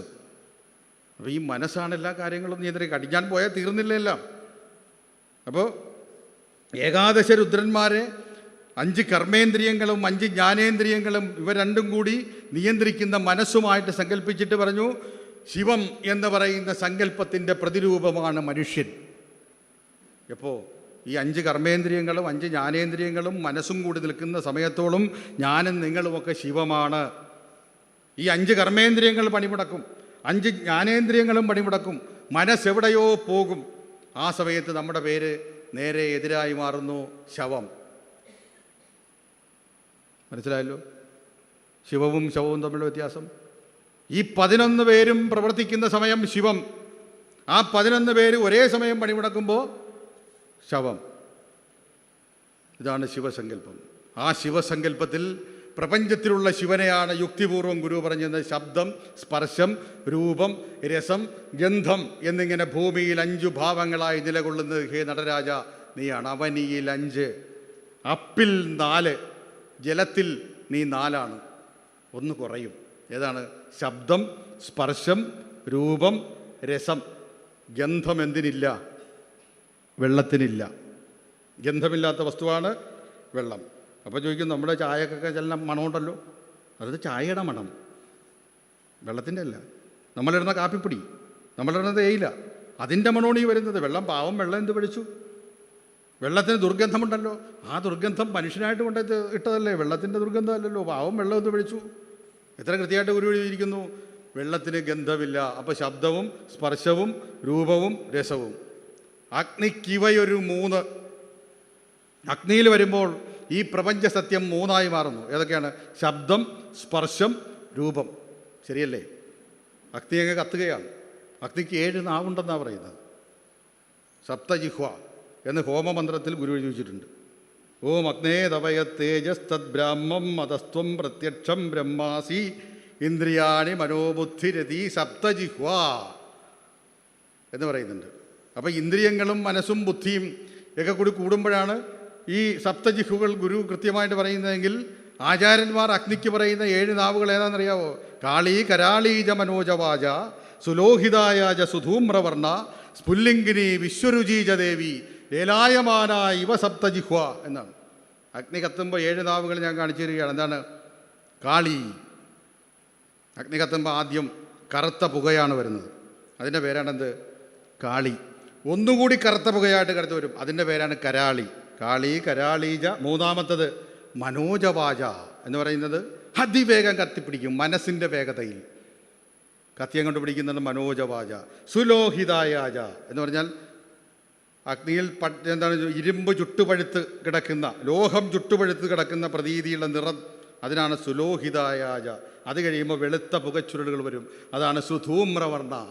അത് കഴിഞ്ഞാൽ പൊട്ടിച്ചിതറി കത്തും, അതാണ് സ്ഫുല്ലിംഗിനി.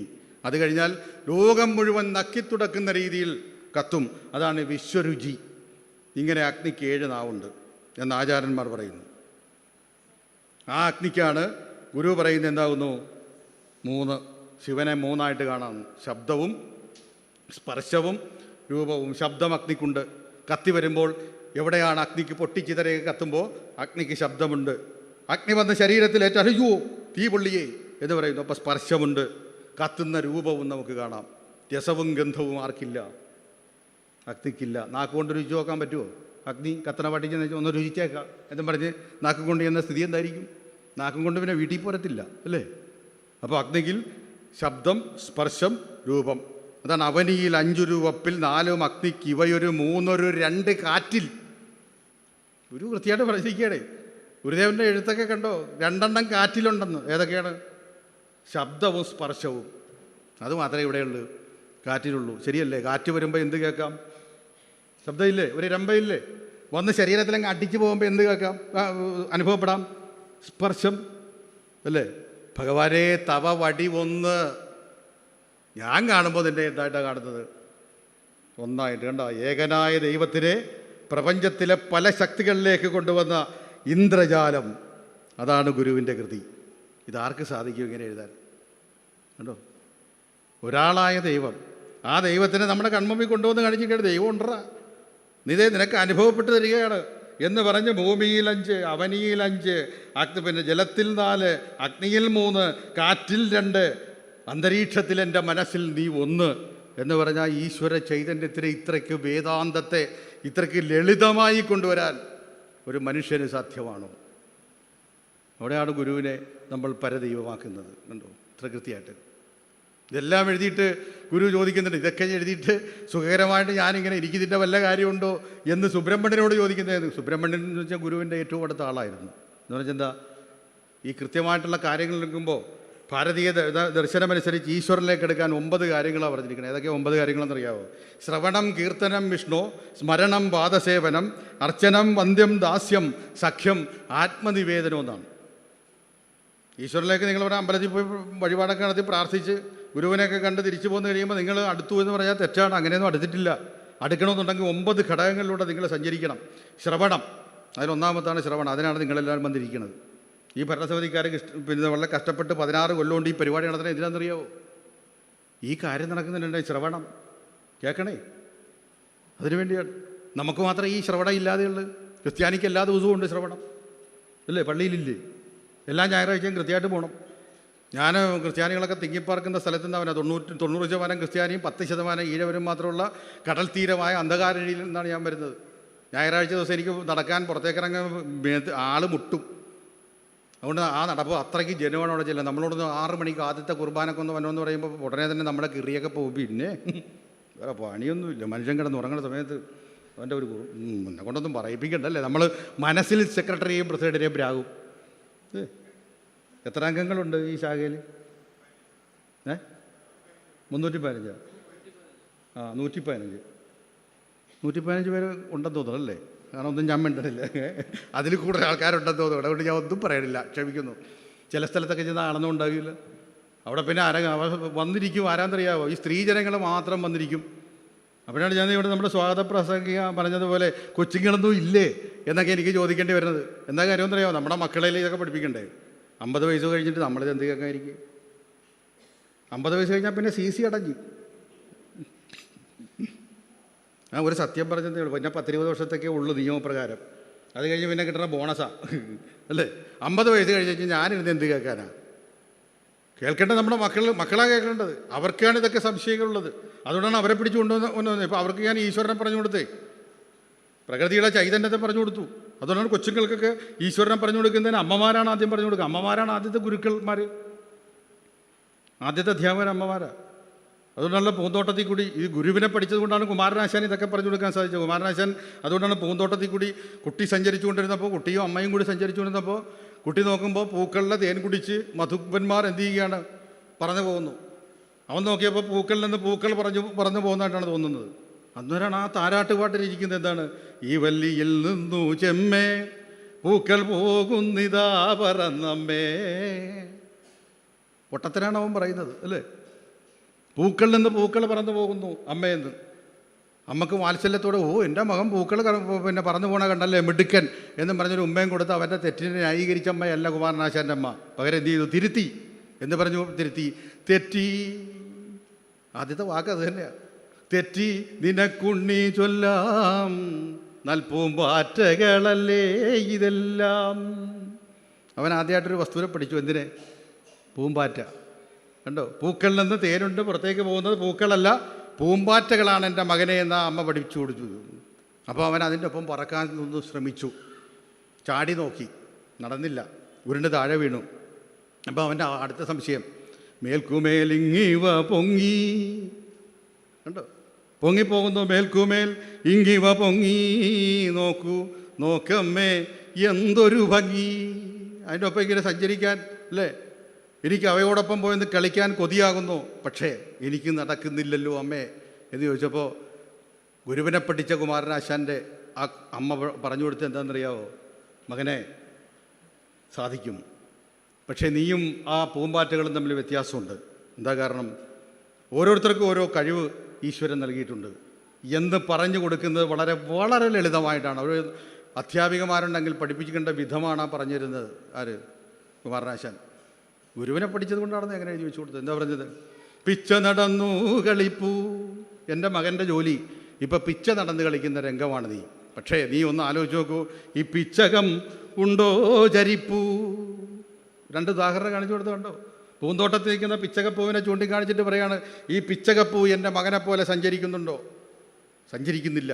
കാര്യം അവയ്ക്ക് അങ്ങനെയാണ് ഈശ്വരൻ സൃഷ്ടിച്ചിരിക്കുന്നത്. സുഗന്ധവും മാർദ്ദവവും കൊടുത്തപ്പോൾ, ലാളിത്യവും കൊടുത്തപ്പോൾ നിൻ്റെ കഴിവ് അതിന് കൊടുത്തിട്ടില്ല.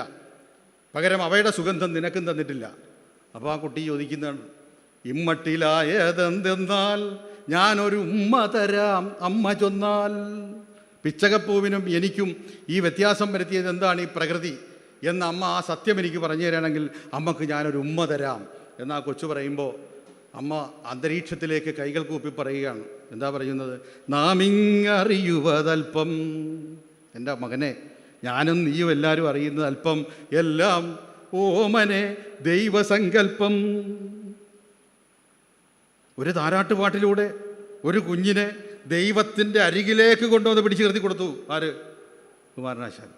എന്താ കാര്യമെന്നറിയാമോ? കുമാരനാശാൻ ഇങ്ങനെ എഴുതാൻ സാധിച്ചത് ഈ ഗുരുവിനെ പഠിച്ചത് കൊണ്ടാണ്. അതുകൊണ്ടാണ് ഗുരു ആ ദൈവത്തിനെ കൊണ്ടുവന്നുണ്ടോ സ്പർശം, എല്ലാ ശബ്ദവും സ്പർശവും രൂപവും ഒക്കെ ആക്കി വെച്ചു. അപ്പോൾ ഞാൻ പറഞ്ഞു വന്നത് ശ്രവണം വലിയൊരു ഘടകമാണ്. ഈ ശ്രവണം കഴിഞ്ഞിട്ട് എന്ത് ചെയ്യണം? കീർത്തനം പറഞ്ഞിട്ടുണ്ട്. എന്താണ്? കേട്ടതെല്ലാം പറയണം നമ്മൾ. അതാണ് കീർത്തനം.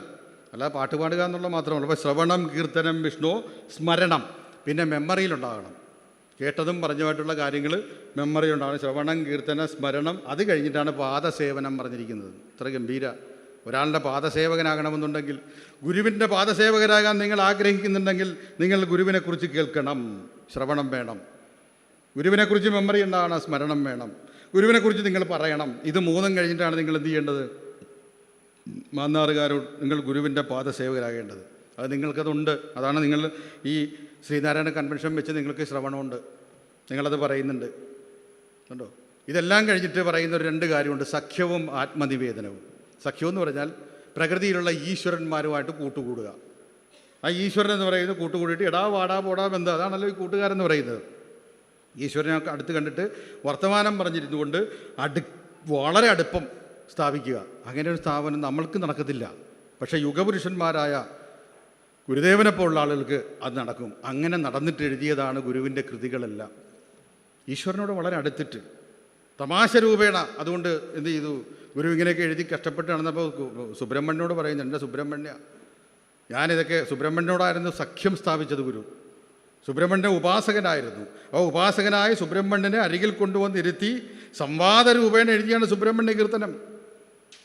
അതിനകത്ത് പറയുന്നുണ്ട്, കാടും മേടും കതിച്ചോണ്ടൊരു കമനിമണി കാന്തനായാലും എന്തേ.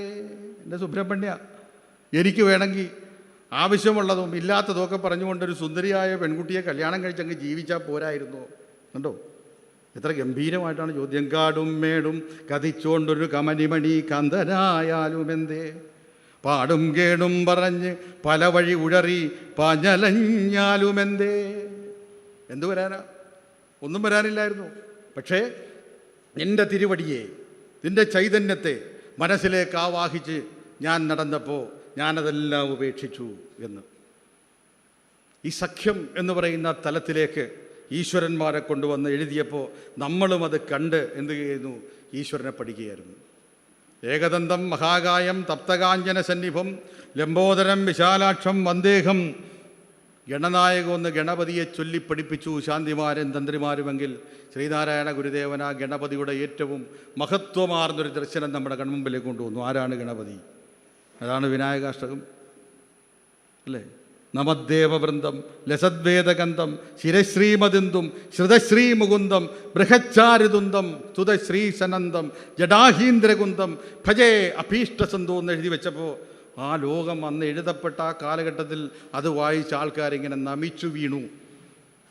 നമദ്ദേവവൃന്ദം, എല്ലാ ദേവന്മാരും നമിക്കുന്ന മൂർത്തിയാണ് ഗണപതി. അതിന് കാരണം ലസദ്വേദഗന്ധമായതുകൊണ്ടാണ്, എന്ന് പറഞ്ഞാൽ അറിവിൻ്റെ ആധാരമായതുകൊണ്ടാണ്, അറിവിൻ്റെ മൂലമായതുകൊണ്ടാണ്, ഓങ്കാരത്തിൻ്റെ പ്രതീകമായതുകൊണ്ടാണ്.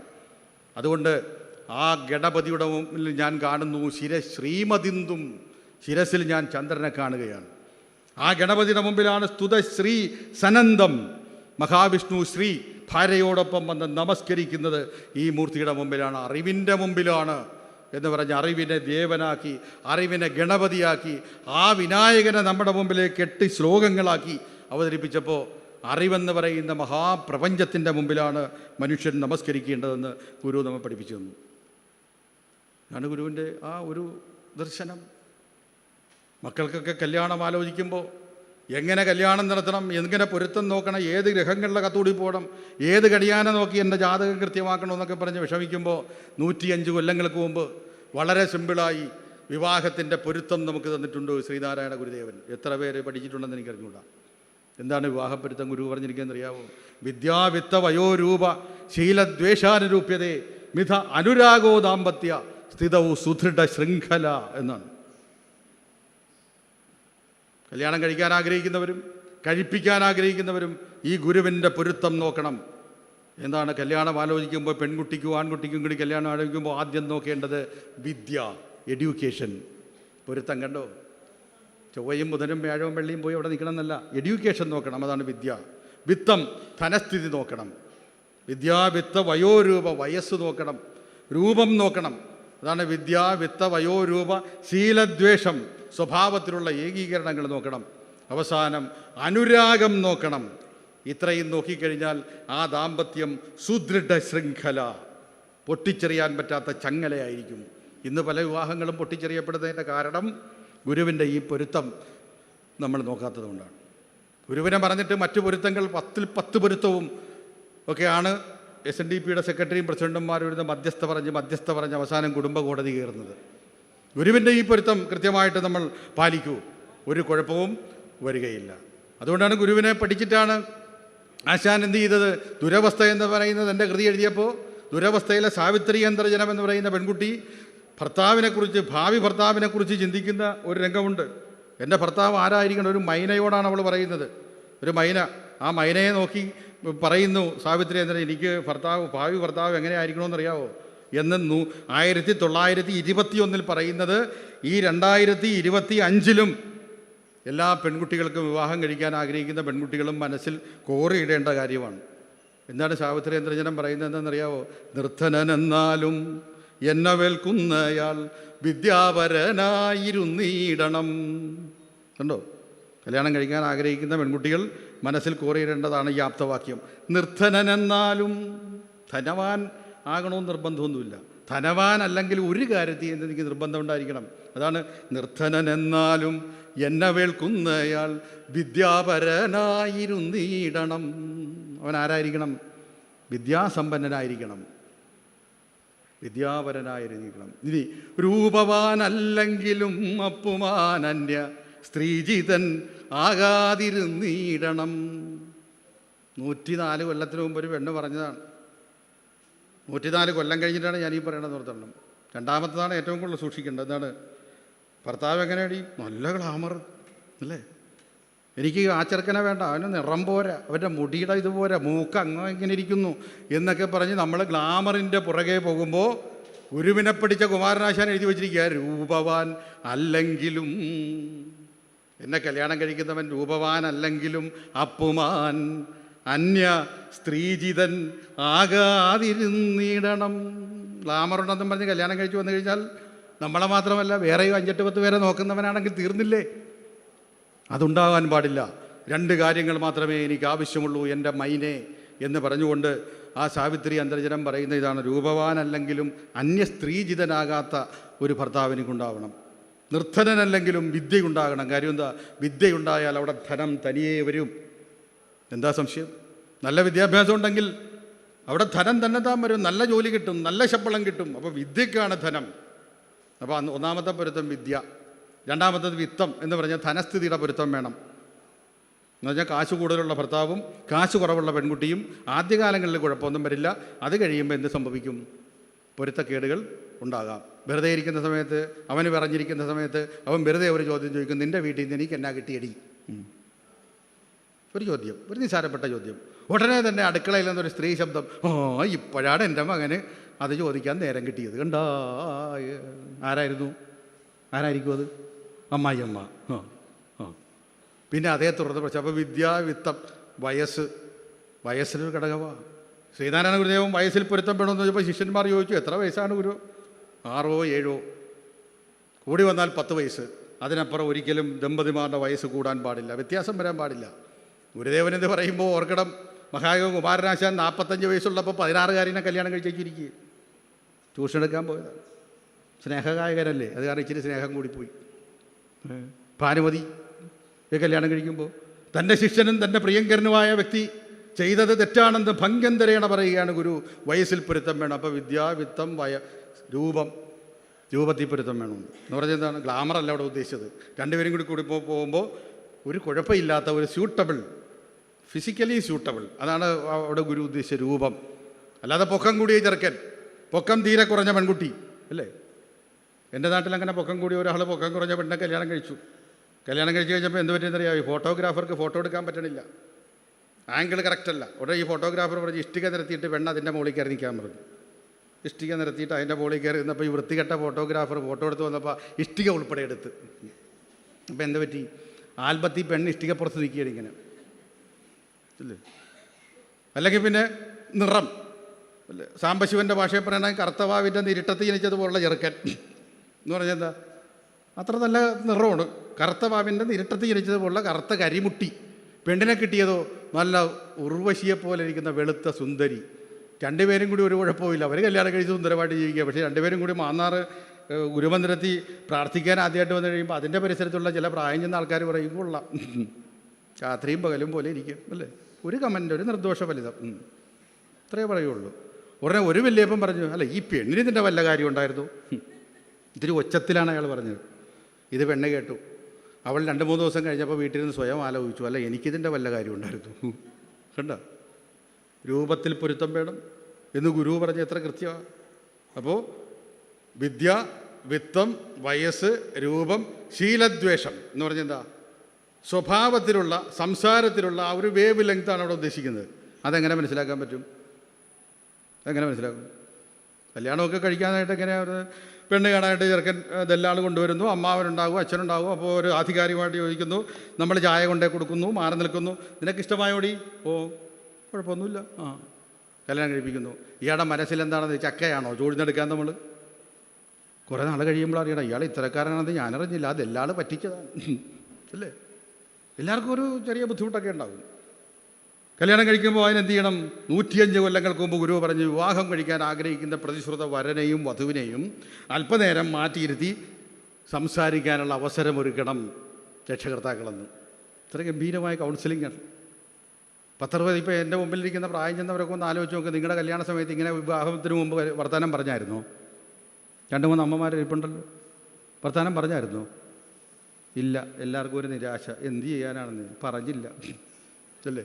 ഇനി ആലോചിച്ചിട്ടും കാര്യമില്ല. എന്ത് ചെയ്യണമായിരുന്നു? അങ്ങനെ കുറച്ചു നേരം വർത്തമാനം പറഞ്ഞിരിക്കുമ്പോൾ വർത്തമാനത്തിൽ കൂടി ഒരാളിൻ്റെ സ്കെച്ച് നമുക്ക് പിടികിട്ടും അല്ലേ? അതുകൊണ്ട് ഹനുമാൻ ബ്രാഹ്മണ വേഷം ധരിച്ച് ശ്രീരാമൻ്റെ മുമ്പിൽ ചെന്ന് വർത്തമാനം പറഞ്ഞപ്പോൾ നോക്കി നിന്ന ലക്ഷ്മണൻ പറഞ്ഞു, ഇവനാൾ ശരിയല്ല, ഇവനൊരു ചാരനാണോ എന്നൊരു സംശയം എനിക്കുണ്ട് എന്ന് പറഞ്ഞപ്പോൾ ഹനുമാന്റെ വർത്തമാനം മുഴുവൻ കേട്ട ബുദ്ധിമാനായ രാമൻ ലക്ഷ്മണനോട് പറയുന്ന രംഗമുണ്ട്. ഇല്ലൊരപശബ്ദമെങ്ങുമേ വാക്കിങ്കൽ നല്ല വയ്യാകരണൻ വടുനിർണയം. അവൻ്റെ സംസാരത്തിൽ നിന്ന് എനിക്ക് പിടികിട്ടി അവൻ മിടുക്കനാണ്, വ്യാകരണ പെശകില്ലാതെ സംസാരിച്ചിരിക്കുന്നു. അതുകൊണ്ട് അവനെ നമുക്ക് വിശ്വസ്തനാക്കാം. കാര്യം സംസാരത്തിൽ കൂടി കുറച്ച് നേരം സംസാരിച്ചിരിക്കുമ്പോൾ ഒരു മനുഷ്യൻ്റെ രൂപത്തിൻ്റെ കുറച്ച് ഭാഗങ്ങൾ പുറത്തേക്ക് ചാടും. അതൊരു മാനസിക തത്വമാണ്. ഇത് ലോകത്തെ പഠിപ്പിച്ച ഗുരുദേവനാണ്. ഭാര്യാഭർത്താക്കന്മാർ തമ്മിലുള്ള സ്നേഹത്തിന് കാരണമെന്ത് എന്ന് ലോകത്തെ പഠിപ്പിച്ചത് ഗുരുദേവനാണ്. നിങ്ങൾക്കറിയാവോ? ഗുരുവിൻ്റെ ദർശനമാല എന്ന് പറയുന്ന കൃതിയിൽ ഭാര്യയും ഭർത്താവും സ്നേഹിക്കണത് എന്തിനാ? എന്നെ മുമ്പിരിക്കണത് 95% ഭാര്യമാരല്ലേ. എന്തിനാ ഭർത്താക്കന്മാരെ സ്നേഹിക്കണത്? പല പാട്ടിലും ചെന്ന് ചോദിക്കുമ്പോൾ ചെല്ലൊക്കെ പറയണ കേട്ടിട്ടുണ്ട്, സാറ് എന്തൊരു ചോദ്യമാണ് ഈ ചോദിക്കണത്, അദ്ദേഹത്തെ പിന്നെ ഞങ്ങൾ സ്നേഹിക്കട്ടെ, എൻ്റെ കെട്ടുകാരല്ലേ അല്ലേ, കള്ളം കുടിച്ചേച്ചും വന്ന് കുരിച്ചു നിർത്തി 2 തരുമെങ്കിലും അത് കഴിയുമ്പോൾ ഭയങ്കര സ്നേഹമാണേ അല്ലേ എന്നൊക്കെ ചില ഭാര്യമാർ പറഞ്ഞിട്ടുണ്ട് കേട്ടോ. ഞങ്ങളുടെ കൊച്ചിൻ്റെ അച്ഛനല്ലേ എന്നൊക്കെ പറയുന്നുണ്ട്. ഇതൊന്നുമല്ല സ്നേഹത്തിന് കാരണം. ഗുരുവിൻ്റെ ഈ Darsanamala integrated science of absolute എന്ന് പറയുന്ന കൃതിയാക്കി നടരാജഗുരു എഴുതി വിദേശ യൂണിവേഴ്സിറ്റികൾക്ക് പാഠ്യപദ്ധതിയാക്കി കൊടുത്തിട്ടുണ്ട്. അവർ ഇന്നും പഠിക്കുകയാണ്. അതിനകത്ത് ഭാര്യാഭർത്താക്കന്മാരുടെ സ്നേഹത്തിന് കാരണം ഒരു മൗലിക മനഃശാസ്ത്ര പ്രൊഫസറെ പോലെ ഗുരു പറയുന്നുണ്ടെന്നാണ്. ഭാര്യ ഭജതി ഭർത്താരം ഭാര്യാന്ന കേവലം ആനന്ദമേവം ഭജതി സർവത്ര വിഷയസ്ഥിതവും. ഭാര്യയും ഭർത്താവും സ്നേഹിക്കുന്നതിന് കാരണം 2 വ്യക്തികളല്ല, അവരാനന്ദത്തിനെയാണ് സ്നേഹിക്കുന്നതെന്ന്. ഭാര്യയ്ക്ക് വേണ്ടുന്ന ആനന്ദം ഭർത്താവിലും, ഭർത്താവിന് വേണ്ടുന്ന ആനന്ദം എവിടെ ഇരിക്കുന്നു? ഭാര്യയിലുമാണ് ഇരിക്കുന്നത്. അതുകൊണ്ട് ആനന്ദത്തിനെയാണ് സ്നേഹിക്കുന്നത്. ആനന്ദം കുറയുന്നതനുസരിച്ച് സ്നേഹവും കുറഞ്ഞു വരുമെന്ന്. ആണോ അല്ലയോ എന്ന് മനസ്സിൽ പറഞ്ഞാൽ അത് പുറത്ത് പറയണ്ട. പല ഭർത്താക്കന്മാരും ഇവിടെ കേട്ടിരിപ്പുണ്ട്. അപ്പം എന്താ കാര്യം? ആനന്ദം അതറിയണമെന്നുണ്ടെങ്കിൽ കല്യാണത്തിൻ്റെ ആദ്യ രംഗങ്ങളിലേക്ക് പോകണം. കല്യാണമൊക്കെ കഴിഞ്ഞ് പന്തലുകാരൊക്കെ പോയി, പാചകക്കാർ പോയി, ബന്ധുമിത്രാദികൾ പോയി, ചെറുക്കൻ ബാഗൊക്കെ തൂക്കി ജോലി സ്ഥലത്തേക്ക് ദൂരേക്ക് പോവുകയാണ്.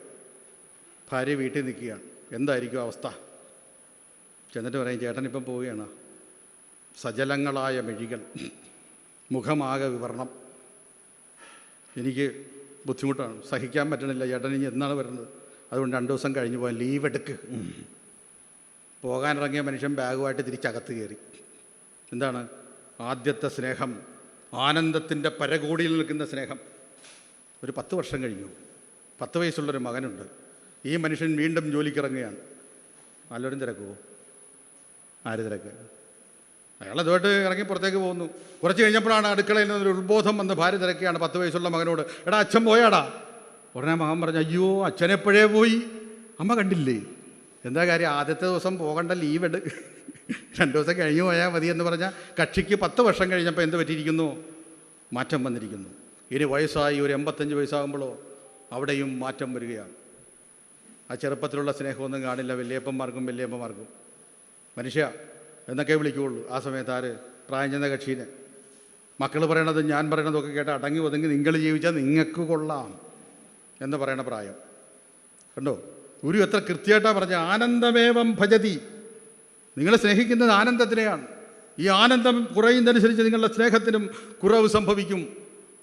മനഃശാസ്ത്രകൃതിയല്ലേ ഗുരുവിൻ്റെ ഏത് കൃതി ഏത് ആംഗിളിൽ നോക്കിയാലാണ് ആധ്യാത്മികം മാത്രമല്ല ഈ ലോകത്തിൻ്റെ മുഴുവൻ അല്ലേ എപ്പോഴും പഠിക്കാവുന്ന കൃതി. ഇതൊക്കെ ഗുരുവിൻ്റെ രചനകളുടെ പ്രത്യേകതയാണ്. അതാണ് ഗുരുവല്ലോ പരദൈവം എന്ന് നമ്മുടെ വിഷയം വന്ന് സാധൂകരിക്കുന്നത്. അപ്പോൾ വിദ്യ, വിത്തം, വയസ്സ്, രൂപം, ശീലദ്വേഷാനുരൂപ്യത ഇത്രയും എഴുതിയിട്ട് ഗുരു ഡൈനമിറ്റ് പോലൊരു സാധനം അവസാനം പറഞ്ഞിട്ടുണ്ട്. ഇതെല്ലാം ഉണ്ടെങ്കിലും മിഥ അനുരാഗോ, അനുരാഗമെന്ന് പറയുന്ന ഒരു വസ്തു ഉണ്ടെങ്കിൽ മാത്രമേ വിവാഹത്തിന് ശാശ്വതമായ കെട്ടുറപ്പുണ്ടാവുകയുള്ളൂ. നൈഷ്ഠിക ബ്രഹ്മചാരിയായ മഹാഗുരു, വിവാഹം കഴിച്ച് ഭാര്യയുമായി ജീവിക്കാത്ത മഹാഗുരു, ആ മഹാഗുരുവാണ് പറയുന്നത് അനുരാഗം വേണം വിവാഹിതർക്ക്. വിവാഹം ആലോചിക്കുന്നവർക്ക് എന്താ അനുരാഗം? സ്വന്തം ഇണയെ പ്രേമിക്കുവാനും സ്നേഹിക്കുവാനും പ്രണയിക്കുവാനും കാമിക്കുവാനുമുള്ള ഒരു മനസ്സ് ഉണ്ടാവണം. എങ്കിലും അങ്ങനെയുള്ളവർ മാത്രമേ വിവാഹത്തിന് പോകാൻ പറ്റുകയുള്ളൂ എന്ന് ഉണ്ടോ? അതാണ് വിവാഹ പൊരുത്തം. അതുകൊണ്ട് ഇത്രയും പൊരുത്തം ഉറപ്പുണ്ടെങ്കിൽ ഞാൻ പ്രഖ്യാപിക്കുന്നു, ഗുരു പറയുകയാണ് കൃത്യമായി, ദാമ്പത്യം സുദൃഢ ശൃംഖല, പൊട്ടിച്ചെറിയാൻ പറ്റാത്ത ബലമുള്ള ചങ്ങല. അല്ലെങ്കിൽ അത് പൊട്ടിപ്പോകാൻ സാധ്യതയുണ്ട്. അപ്പം നമ്മുടെ മക്കൾക്ക് ദാമ്പത്യം പൊട്ടിച്ചെറിയാൻ പറ്റാത്ത സുദൃഢമായ ശൃംഖലയാവാൻ നമ്മൾ ഗുരുവിലേക്ക് മടങ്ങണം. എന്നിട്ട് ഈ പൊരുത്തം നോക്കിക്കോളൂ. വിദ്യ, വിത്തം, വയസ്സ്, രൂപം, ശീലദ്വേഷാനുരൂപ്യതേ മിഥ അനുരാഗോ, ഇത്രയും പൊരുത്തം. നമ്മുടെ വീടെങ്ങനെ ആയിരിക്കണം? 100 കൊല്ലങ്ങൾക്ക് മുമ്പ് കേരളത്തിലെ വീടുകൾ എന്തായിരുന്നു എന്നുള്ള 100 കൊല്ലങ്ങൾക്ക് മുമ്പ് ശിഷ്യന്മാർ ചോദിച്ചൊരു വീടിൻ്റെ രൂപം എന്തായിരിക്കണം ഭഗവാനെ, തൃപ്പാദങ്ങളൊന്ന് പറഞ്ഞാൽ കൊള്ളാം. വീട് അന്ന് ആ കാലഘട്ടത്തിലെ ചോദ്യത്തിൻ്റെ സമയത്ത് കേരളത്തിലെ വീട് എന്താണെന്നറിയാവോ? ആ വീടൊരു വീടാ. വൃത്തവും കോണും ചതുരവുമില്ലതിൽ എത്തി നോക്കിയിട്ടില്ല ശില്പിതന്ത്രം. 1921 വീടാണ് ഈ വീട്. വൃത്തമല്ല, കോണല്ല, ചതുരമല്ല, എത്തി നോക്കിയിട്ടില്ല ശില്പിതന്ത്രം. കോണും മുഴകളും തീർത്തിട്ടില്ല അതിൽ കാണുന്നു കൈവിരൽ പാടുപോലും. പാവപ്പെട്ടവൻ്റെ വീട്. തേച്ചുമിനുക്കാത്ത, ആശാരിയുടെ നോട്ടം ചെല്ലാത്ത, എഞ്ചിനീയർ ഇല്ലാത്ത ചാളപ്പുരകൾ മാത്രമുണ്ടായിരുന്ന കേരളത്തിൽ ഇരുന്നു കൊണ്ട് ഒരു വീടിൻ്റെ സ്കെച്ചിട്ടു യുഗപ്രഭാവനായ ശ്രീനാരായണ ഗുരുദേവൻ. എന്തായിട്ടത്? അന്തസൂര്യാംശു സമ്പാദ, ശുദ്ധവായു സമാശ്രയ, അശുചിദ്രവ്യ നിഷ്കാസ, സർവതോ നിത്യമാർജനം. ഒരു വീട് വെക്കുമ്പോൾ നോക്കേണ്ടത് ഇതാണ്. അന്തസൂര്യാംശു സമ്പാദ. നിൻ്റെ വീടിനകത്തേക്ക് സൂര്യൻ്റെ രശ്മികൾ കടന്നു വരണം. എല്ലാവരും അത് നോക്കണം. ജനലുകളും വാതിലുകളും നമ്മൾ തുറന്നിടണം. സൂര്യനെ നമ്മൾ അകത്തേക്ക് ആവാഹിക്കണം. എന്താ കാര്യം? ലോകത്തിലെ ഏറ്റവും വലിയ മഹാവൈദ്യൻ, ഏറ്റവും വലിയ ഡോക്ടറാണ് സൂര്യൻ. സൂര്യൻ്റെ രശ്മികൾ വന്ന് പതിക്കുന്ന സ്ഥലമൊക്കെ അണുവിമുക്തം. നമ്മുടെ ഭവനങ്ങൾ അണുവിമുക്തമാകാൻ സൂര്യൻ്റെ രശ്മികൾ അകത്തേക്ക് കടന്നു വരണം. അതാണ് അന്തസൂര്യാംശു സമ്പാദ, ശുദ്ധവായു സമാശ്രയ. പുറത്ത് നിന്ന് ശുദ്ധവായു അകത്ത് കയറി പുറത്തേക്ക് പോകണം. ആ രീതിയിലായിരിക്കണം വീട് വെക്കേണ്ടത്. അശുചിദ്രവ്യ നിഷ്കാസ, വൃത്തികെട്ട വസ്തുക്കൾ, വേസ്റ്റുകളൊന്നും വീടിൻ്റെ പരിസരത്തുണ്ടാകാൻ പാടില്ല. ഹരിതകർമ്മസേനയെക്കുറിച്ച് മനസ്സിൽ ആലോചിക്കുന്നതിന് മുമ്പ് യുഗപ്രഭാവനായ ഗുരുദേവൻ എഴുതി വെച്ച വാക്കാണ്. നമ്മുടെ വീട് അതാണോ എന്നുള്ളത് നേരം വെളുക്കുമ്പോൾ നോക്കിക്കൊള്ളണം. രാത്രി ചെന്നിപ്പോൾ നോക്കരുത്. നേരം വെളുക്കുമ്പോൾ നോക്കണം. അന്തസൂര്യാംശ സമ്പാദ, സൂര്യരശ്മികൾ വരുന്നതാണോ? വന്നില്ലെങ്കിൽ എവിടെയെങ്കിലും കൂടിയൊക്കെ വരുത്തണം. അകത്തുകൂടി ആര് കടന്നു പോകണം? കാറ്റ് കടന്നു പോകണം. വേസ്റ്റുകളൊന്നും വീടിൻ്റെ പരിസരത്ത് ഉണ്ടാകുവാൻ പാടില്ല. ഇതെല്ലാം കൃത്യമായിട്ട് എഴുതി വെച്ചു ഗുരു. അപ്പോൾ എന്തായി? നമുക്ക് വീടായി. വെറുതെ ആധ്യാത്മിക ചിന്തകളും ഭഗവത് കീർത്തനങ്ങളും മാത്രമല്ല ഗുരു രചിച്ചത്. ഗുരുവിൻ്റെ രചനകളിൽ മനുഷ്യബന്ധങ്ങൾ കടന്നു വന്നില്ലേ? ഭാര്യയും ഭർത്താവും കടന്നു വന്നില്ലേ? ഗുരുവിൻ്റെ രചനയിൽ വീട് കടന്നു വന്നില്ലേ? ഗുരുവിൻ്റെ രചനയിൽ എന്ത് കടന്നു വന്നു? വിവാഹ പൊരുത്തം കടന്നു വന്നില്ലേ? എന്താണ് കടന്നു വരാത്തത്? ഏത് ചോദ്യങ്ങൾക്കും ഉത്തരം നൽകുന്ന ഭഗവത്ഗീത. അതാണ് ആര്? എല്ലാ ചോദ്യങ്ങൾക്കും ഉത്തരം നിറഞ്ഞു നിൽക്കുന്ന ഈ അറിവിൻ്റെ പ്രകൃതിയായ ഗുരുദേവനാണ്. ആ ഗുരുവിനെ പഠിക്കുമ്പോൾ നമ്മൾ അറിവിനെ, ദിവ് എന്ന് പറയുന്ന പ്രകാശത്തിനെ പഠിക്കുകയാണ്. അവിടെയാണ് ഗുരുവിനെ പരദൈവമാക്കേണ്ടത്. അല്ലാതെ ഗുരുവിൻ്റെ ചിത്രം വെച്ച് അതിൻ്റെ മുമ്പിൽ ഒന്ന് പ്രാർത്ഥിച്ചിട്ട് കാര്യമില്ല. ആ പ്രാർത്ഥന നല്ലതാണ്. അതോടൊപ്പം തന്നെ ആ ഗുരുക്ഷേത്രത്തിൽ നിന്ന് ഗുരുവിനെ പ്രാർത്ഥിക്കുമ്പോൾ ഗുരുവിൻ്റെ ഈ ശകലങ്ങൾ, അറിവിൻ്റെ ശകലങ്ങൾ നമ്മുടെ മനസ്സിലേക്ക് ഇങ്ങനെ കടന്നു വരണം. ആഴിയും തിരയും കാറ്റും ആഴവും പോലെ ഞങ്ങളും മായയും നിൻ മഹിമയും നീയും എന്നുള്ളിലാകണമെന്നാണല്ലോ അല്ലേ? ആഴം എന്ന് പറയുന്ന ആഴത്തിനെ ഈശ്വരനായിട്ട് കണ്ടിട്ട് അവസാനം എഴുതി വെച്ചു, ആഴിയിൽ ഞങ്ങളാകവേ ആഴണം വാഴണം നിത്യവും. സമുദ്രത്തിലെ ആഴം. ദൈവദശകം എന്ന് പറയുന്ന കൃതി എഴുതുമ്പോൾ നാവികൻ നീ ഭവാബ്ദിക്കൊരു ആവി വൻ തോണി എന്ന് ഉപമ കൊണ്ടുവന്ന് അവിടെ വെച്ചു. ബിംബകൽപ്പനയിൽ ആവി വൻ തോണി. ഗുരുവിന് വേണമെങ്കിൽ പായ്ക്കപ്പൽ കൊണ്ടുവന്ന് എഴുതി വെക്കാമായിരുന്നു. എന്താണ് ആവിക്കപ്പൽ? ഓരോ കണ്ടുപിടുത്തങ്ങളും ഓരോ കാലഘട്ടത്തിന് അനുസൃതമായിരുന്നു ഗുരുവിൻ്റെ കൃതി. ആ കാലഘട്ടത്തിൽ ആവിക്കപ്പലുണ്ടായി. ആവിക്കപ്പലിനെ കുറിച്ച് ഗുരുവിരുന്ന് പഠിച്ചു. അപ്പോൾ ആവിക്കപ്പലിൻ്റെ പ്രത്യേകത എന്താണ്? പായ്ക്കപ്പൽ പോലെയല്ല. പായ്ക്കപ്പലിൻ്റെ പ്രത്യേകത എന്താകുന്നു? പായ്ക്കപ്പലിൽ കപ്പലിൻ്റെ ദിശ തീരുമാനിക്കുന്നതും കപ്പൽ എങ്ങോട്ട് പോകണമെന്ന് തീരുമാനിക്കുന്നതും കാറ്റാണ്. കപ്പലിലെ ക്യാപ്റ്റനല്ല, കപ്പലിലാണ് തീരുമാനിക്കുന്നത്. കപ്പലിലെ കാറ്റാണ് തീരുമാനിക്കുന്നത്. അതുകൊണ്ടാണ് കൊളംബസിന് ഇന്ത്യ കാണണമെന്നും പറഞ്ഞ് കിഴക്കോട്ടാണ് പുള്ളിക്കാരൻ ഇറങ്ങിയത്. പക്ഷേ കാറ്റടിച്ചത് പടിഞ്ഞാട്ടായിപ്പോയി. അപ്പോൾ എങ്ങോട്ട് പോയി? അമേരിക്കയിലേക്ക് പോയി വാവത്താൻ.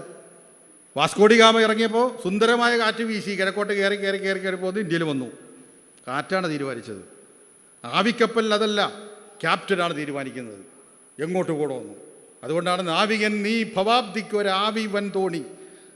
ഈ ലോകജീവിതത്തെ ഞാൻ ആവിക്കപ്പലായിട്ട് കാണുന്നു. കാരണം നാവികനായ ഈശ്വരൻ ക്യാപ്റ്റനാണ്. ആ ക്യാപ്റ്റനാണ് തീരുമാനിക്കുന്നത് ഈ ആവിക്കപ്പൽ എങ്ങോട്ട് പോകണമെന്ന്. കണ്ടോ എത്ര ഗംഭീരമായ ഉപമ. പായ്ക്കപ്പലാണെങ്കിൽ ഉപമ നിൽക്കത്തില്ല. നമ്മുടെ ഈ ശൂർപ്പണഖയുടെ നാസികാ കുജങ്ങളെ അറിഞ്ഞ് ദൂരെ കളഞ്ഞു കഴിഞ്ഞപ്പോൾ, മൂക്കൊക്കെ പോയി കഴിഞ്ഞപ്പോൾ, ആ മൂക്ക് പോയി, സ്ഥലങ്ങൾ പോയി, ആകെ രൂപം വൈകൃതമുണ്ടായി എന്നല്ല എഴുത്തച്ഛൻ എഴുതി വെച്ചത്. ഭാഷയുടെ മനോഹരമായ ചിത്രമാണ്. എന്താ എഴുതി വെച്ചത്? ജ്ഞാനങ്കണക്കയുടൻ 5 അക്ഷരങ്ങളുടെ ഊനം വരുത്തിയ ഒരു നക്തഞ്ചരിക്കു ബത എന്നെഴുതി വെച്ചു. ഹരിനാമകീർത്തനം ചൊല്ലുന്നവർക്ക് പിടികിട്ടും. എന്തെഴുതി വെച്ചിരിക്കുന്നത് അറിയാം? ജ്ഞാനങ്കണക്കയുടൻ 5 അക്ഷരങ്ങളുടെ ഊനം വരുത്തിയെന്ന്. മൂക്കും മാരടങ്ങളും ഛേദിച്ച് കളഞ്ഞു എന്നുള്ളതിന് ഈ ഗ്രാമർ കൊണ്ടുവരേണ്ട വല്ല കാര്യമുണ്ടോ?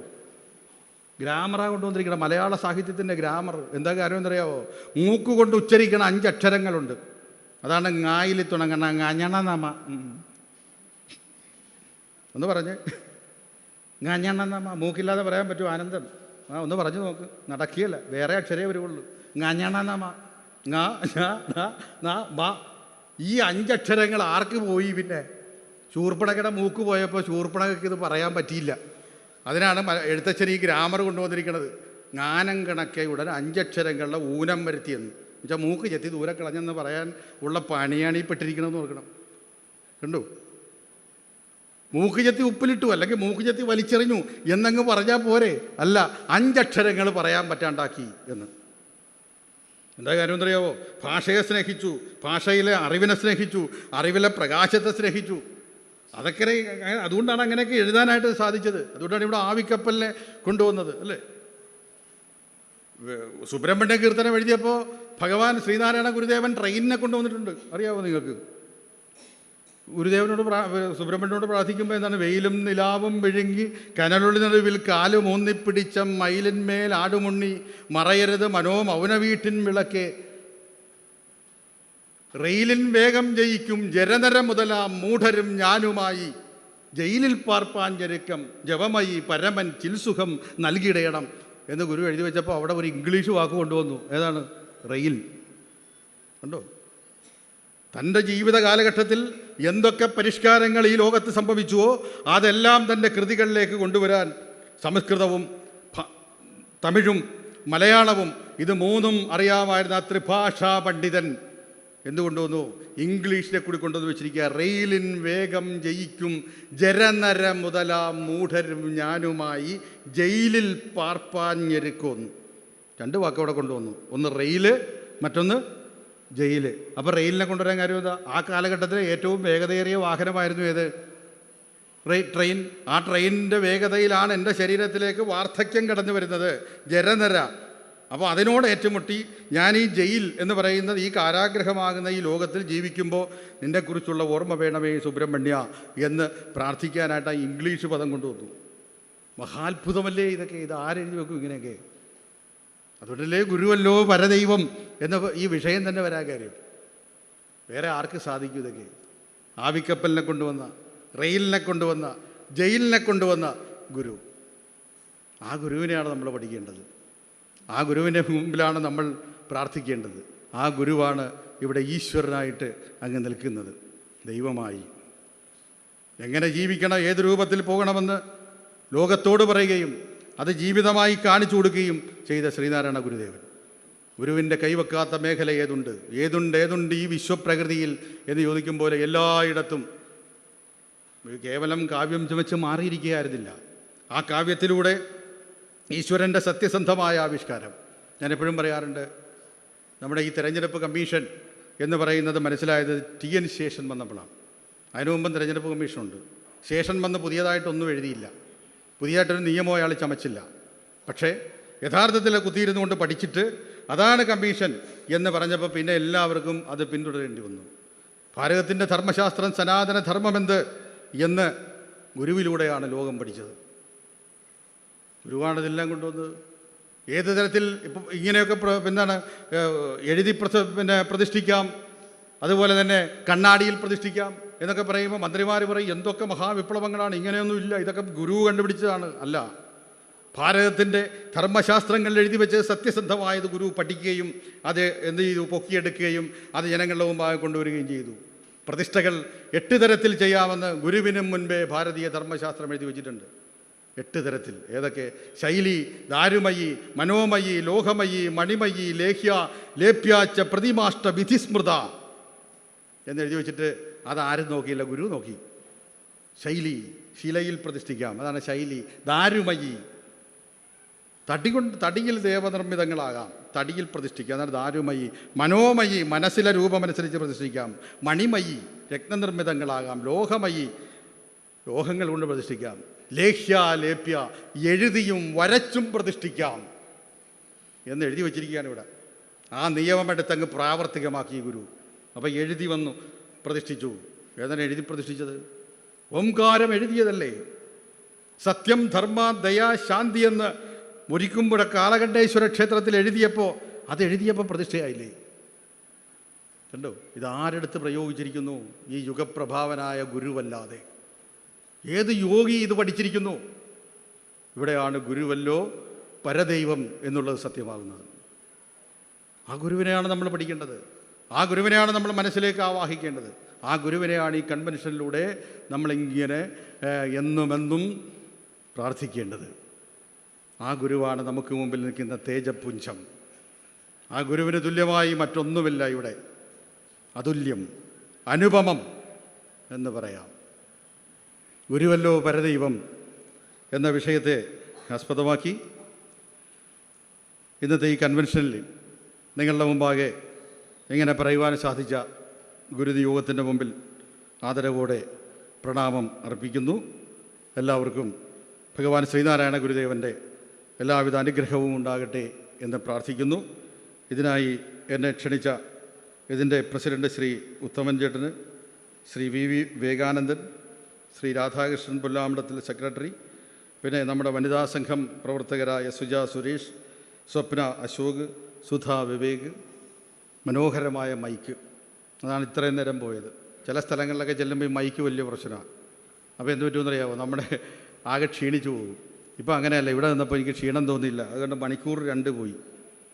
ഈ 2 മണിക്കൂർ നിങ്ങളുടെ മുമ്പാകെ നിന്ന് പറയാൻ സാധിച്ച ആ ഗുരുയോഗത്തിനും ഈ ക്ഷണിച്ച എല്ലാവർക്കും നന്ദി. അതോടൊപ്പം എൻ്റെ പ്രിയ സുഹൃത്തും ബഹുമാനനുമായ ഈ യോഗത്തിൻ്റെ ഈ SNDP യൂണിയൻ്റെ കൺവീനർ ബഹുമാനായ ശ്രീ അനിൽ പി ശ്രീരംഗൻ സാർ, അദ്ദേഹത്തിനും നന്ദി അർപ്പിച്ചുകൊണ്ട്, ഇത്രയും നേരം അനങ്ങാതെ ഇരുന്ന് കേട്ട നിങ്ങൾക്കും നന്ദി അർപ്പിച്ചുകൊണ്ട്, ഇത് ചാനലിലേക്കെടുത്ത നമ്മുടെ ഗുരുപദം TV-ക്കാർക്കും നന്ദി അർപ്പിച്ചുകൊണ്ട് നിർത്തുന്നു. നന്ദി, നമസ്കാരം. ഗുരുധർമ്മം ജയിക്കട്ടെ.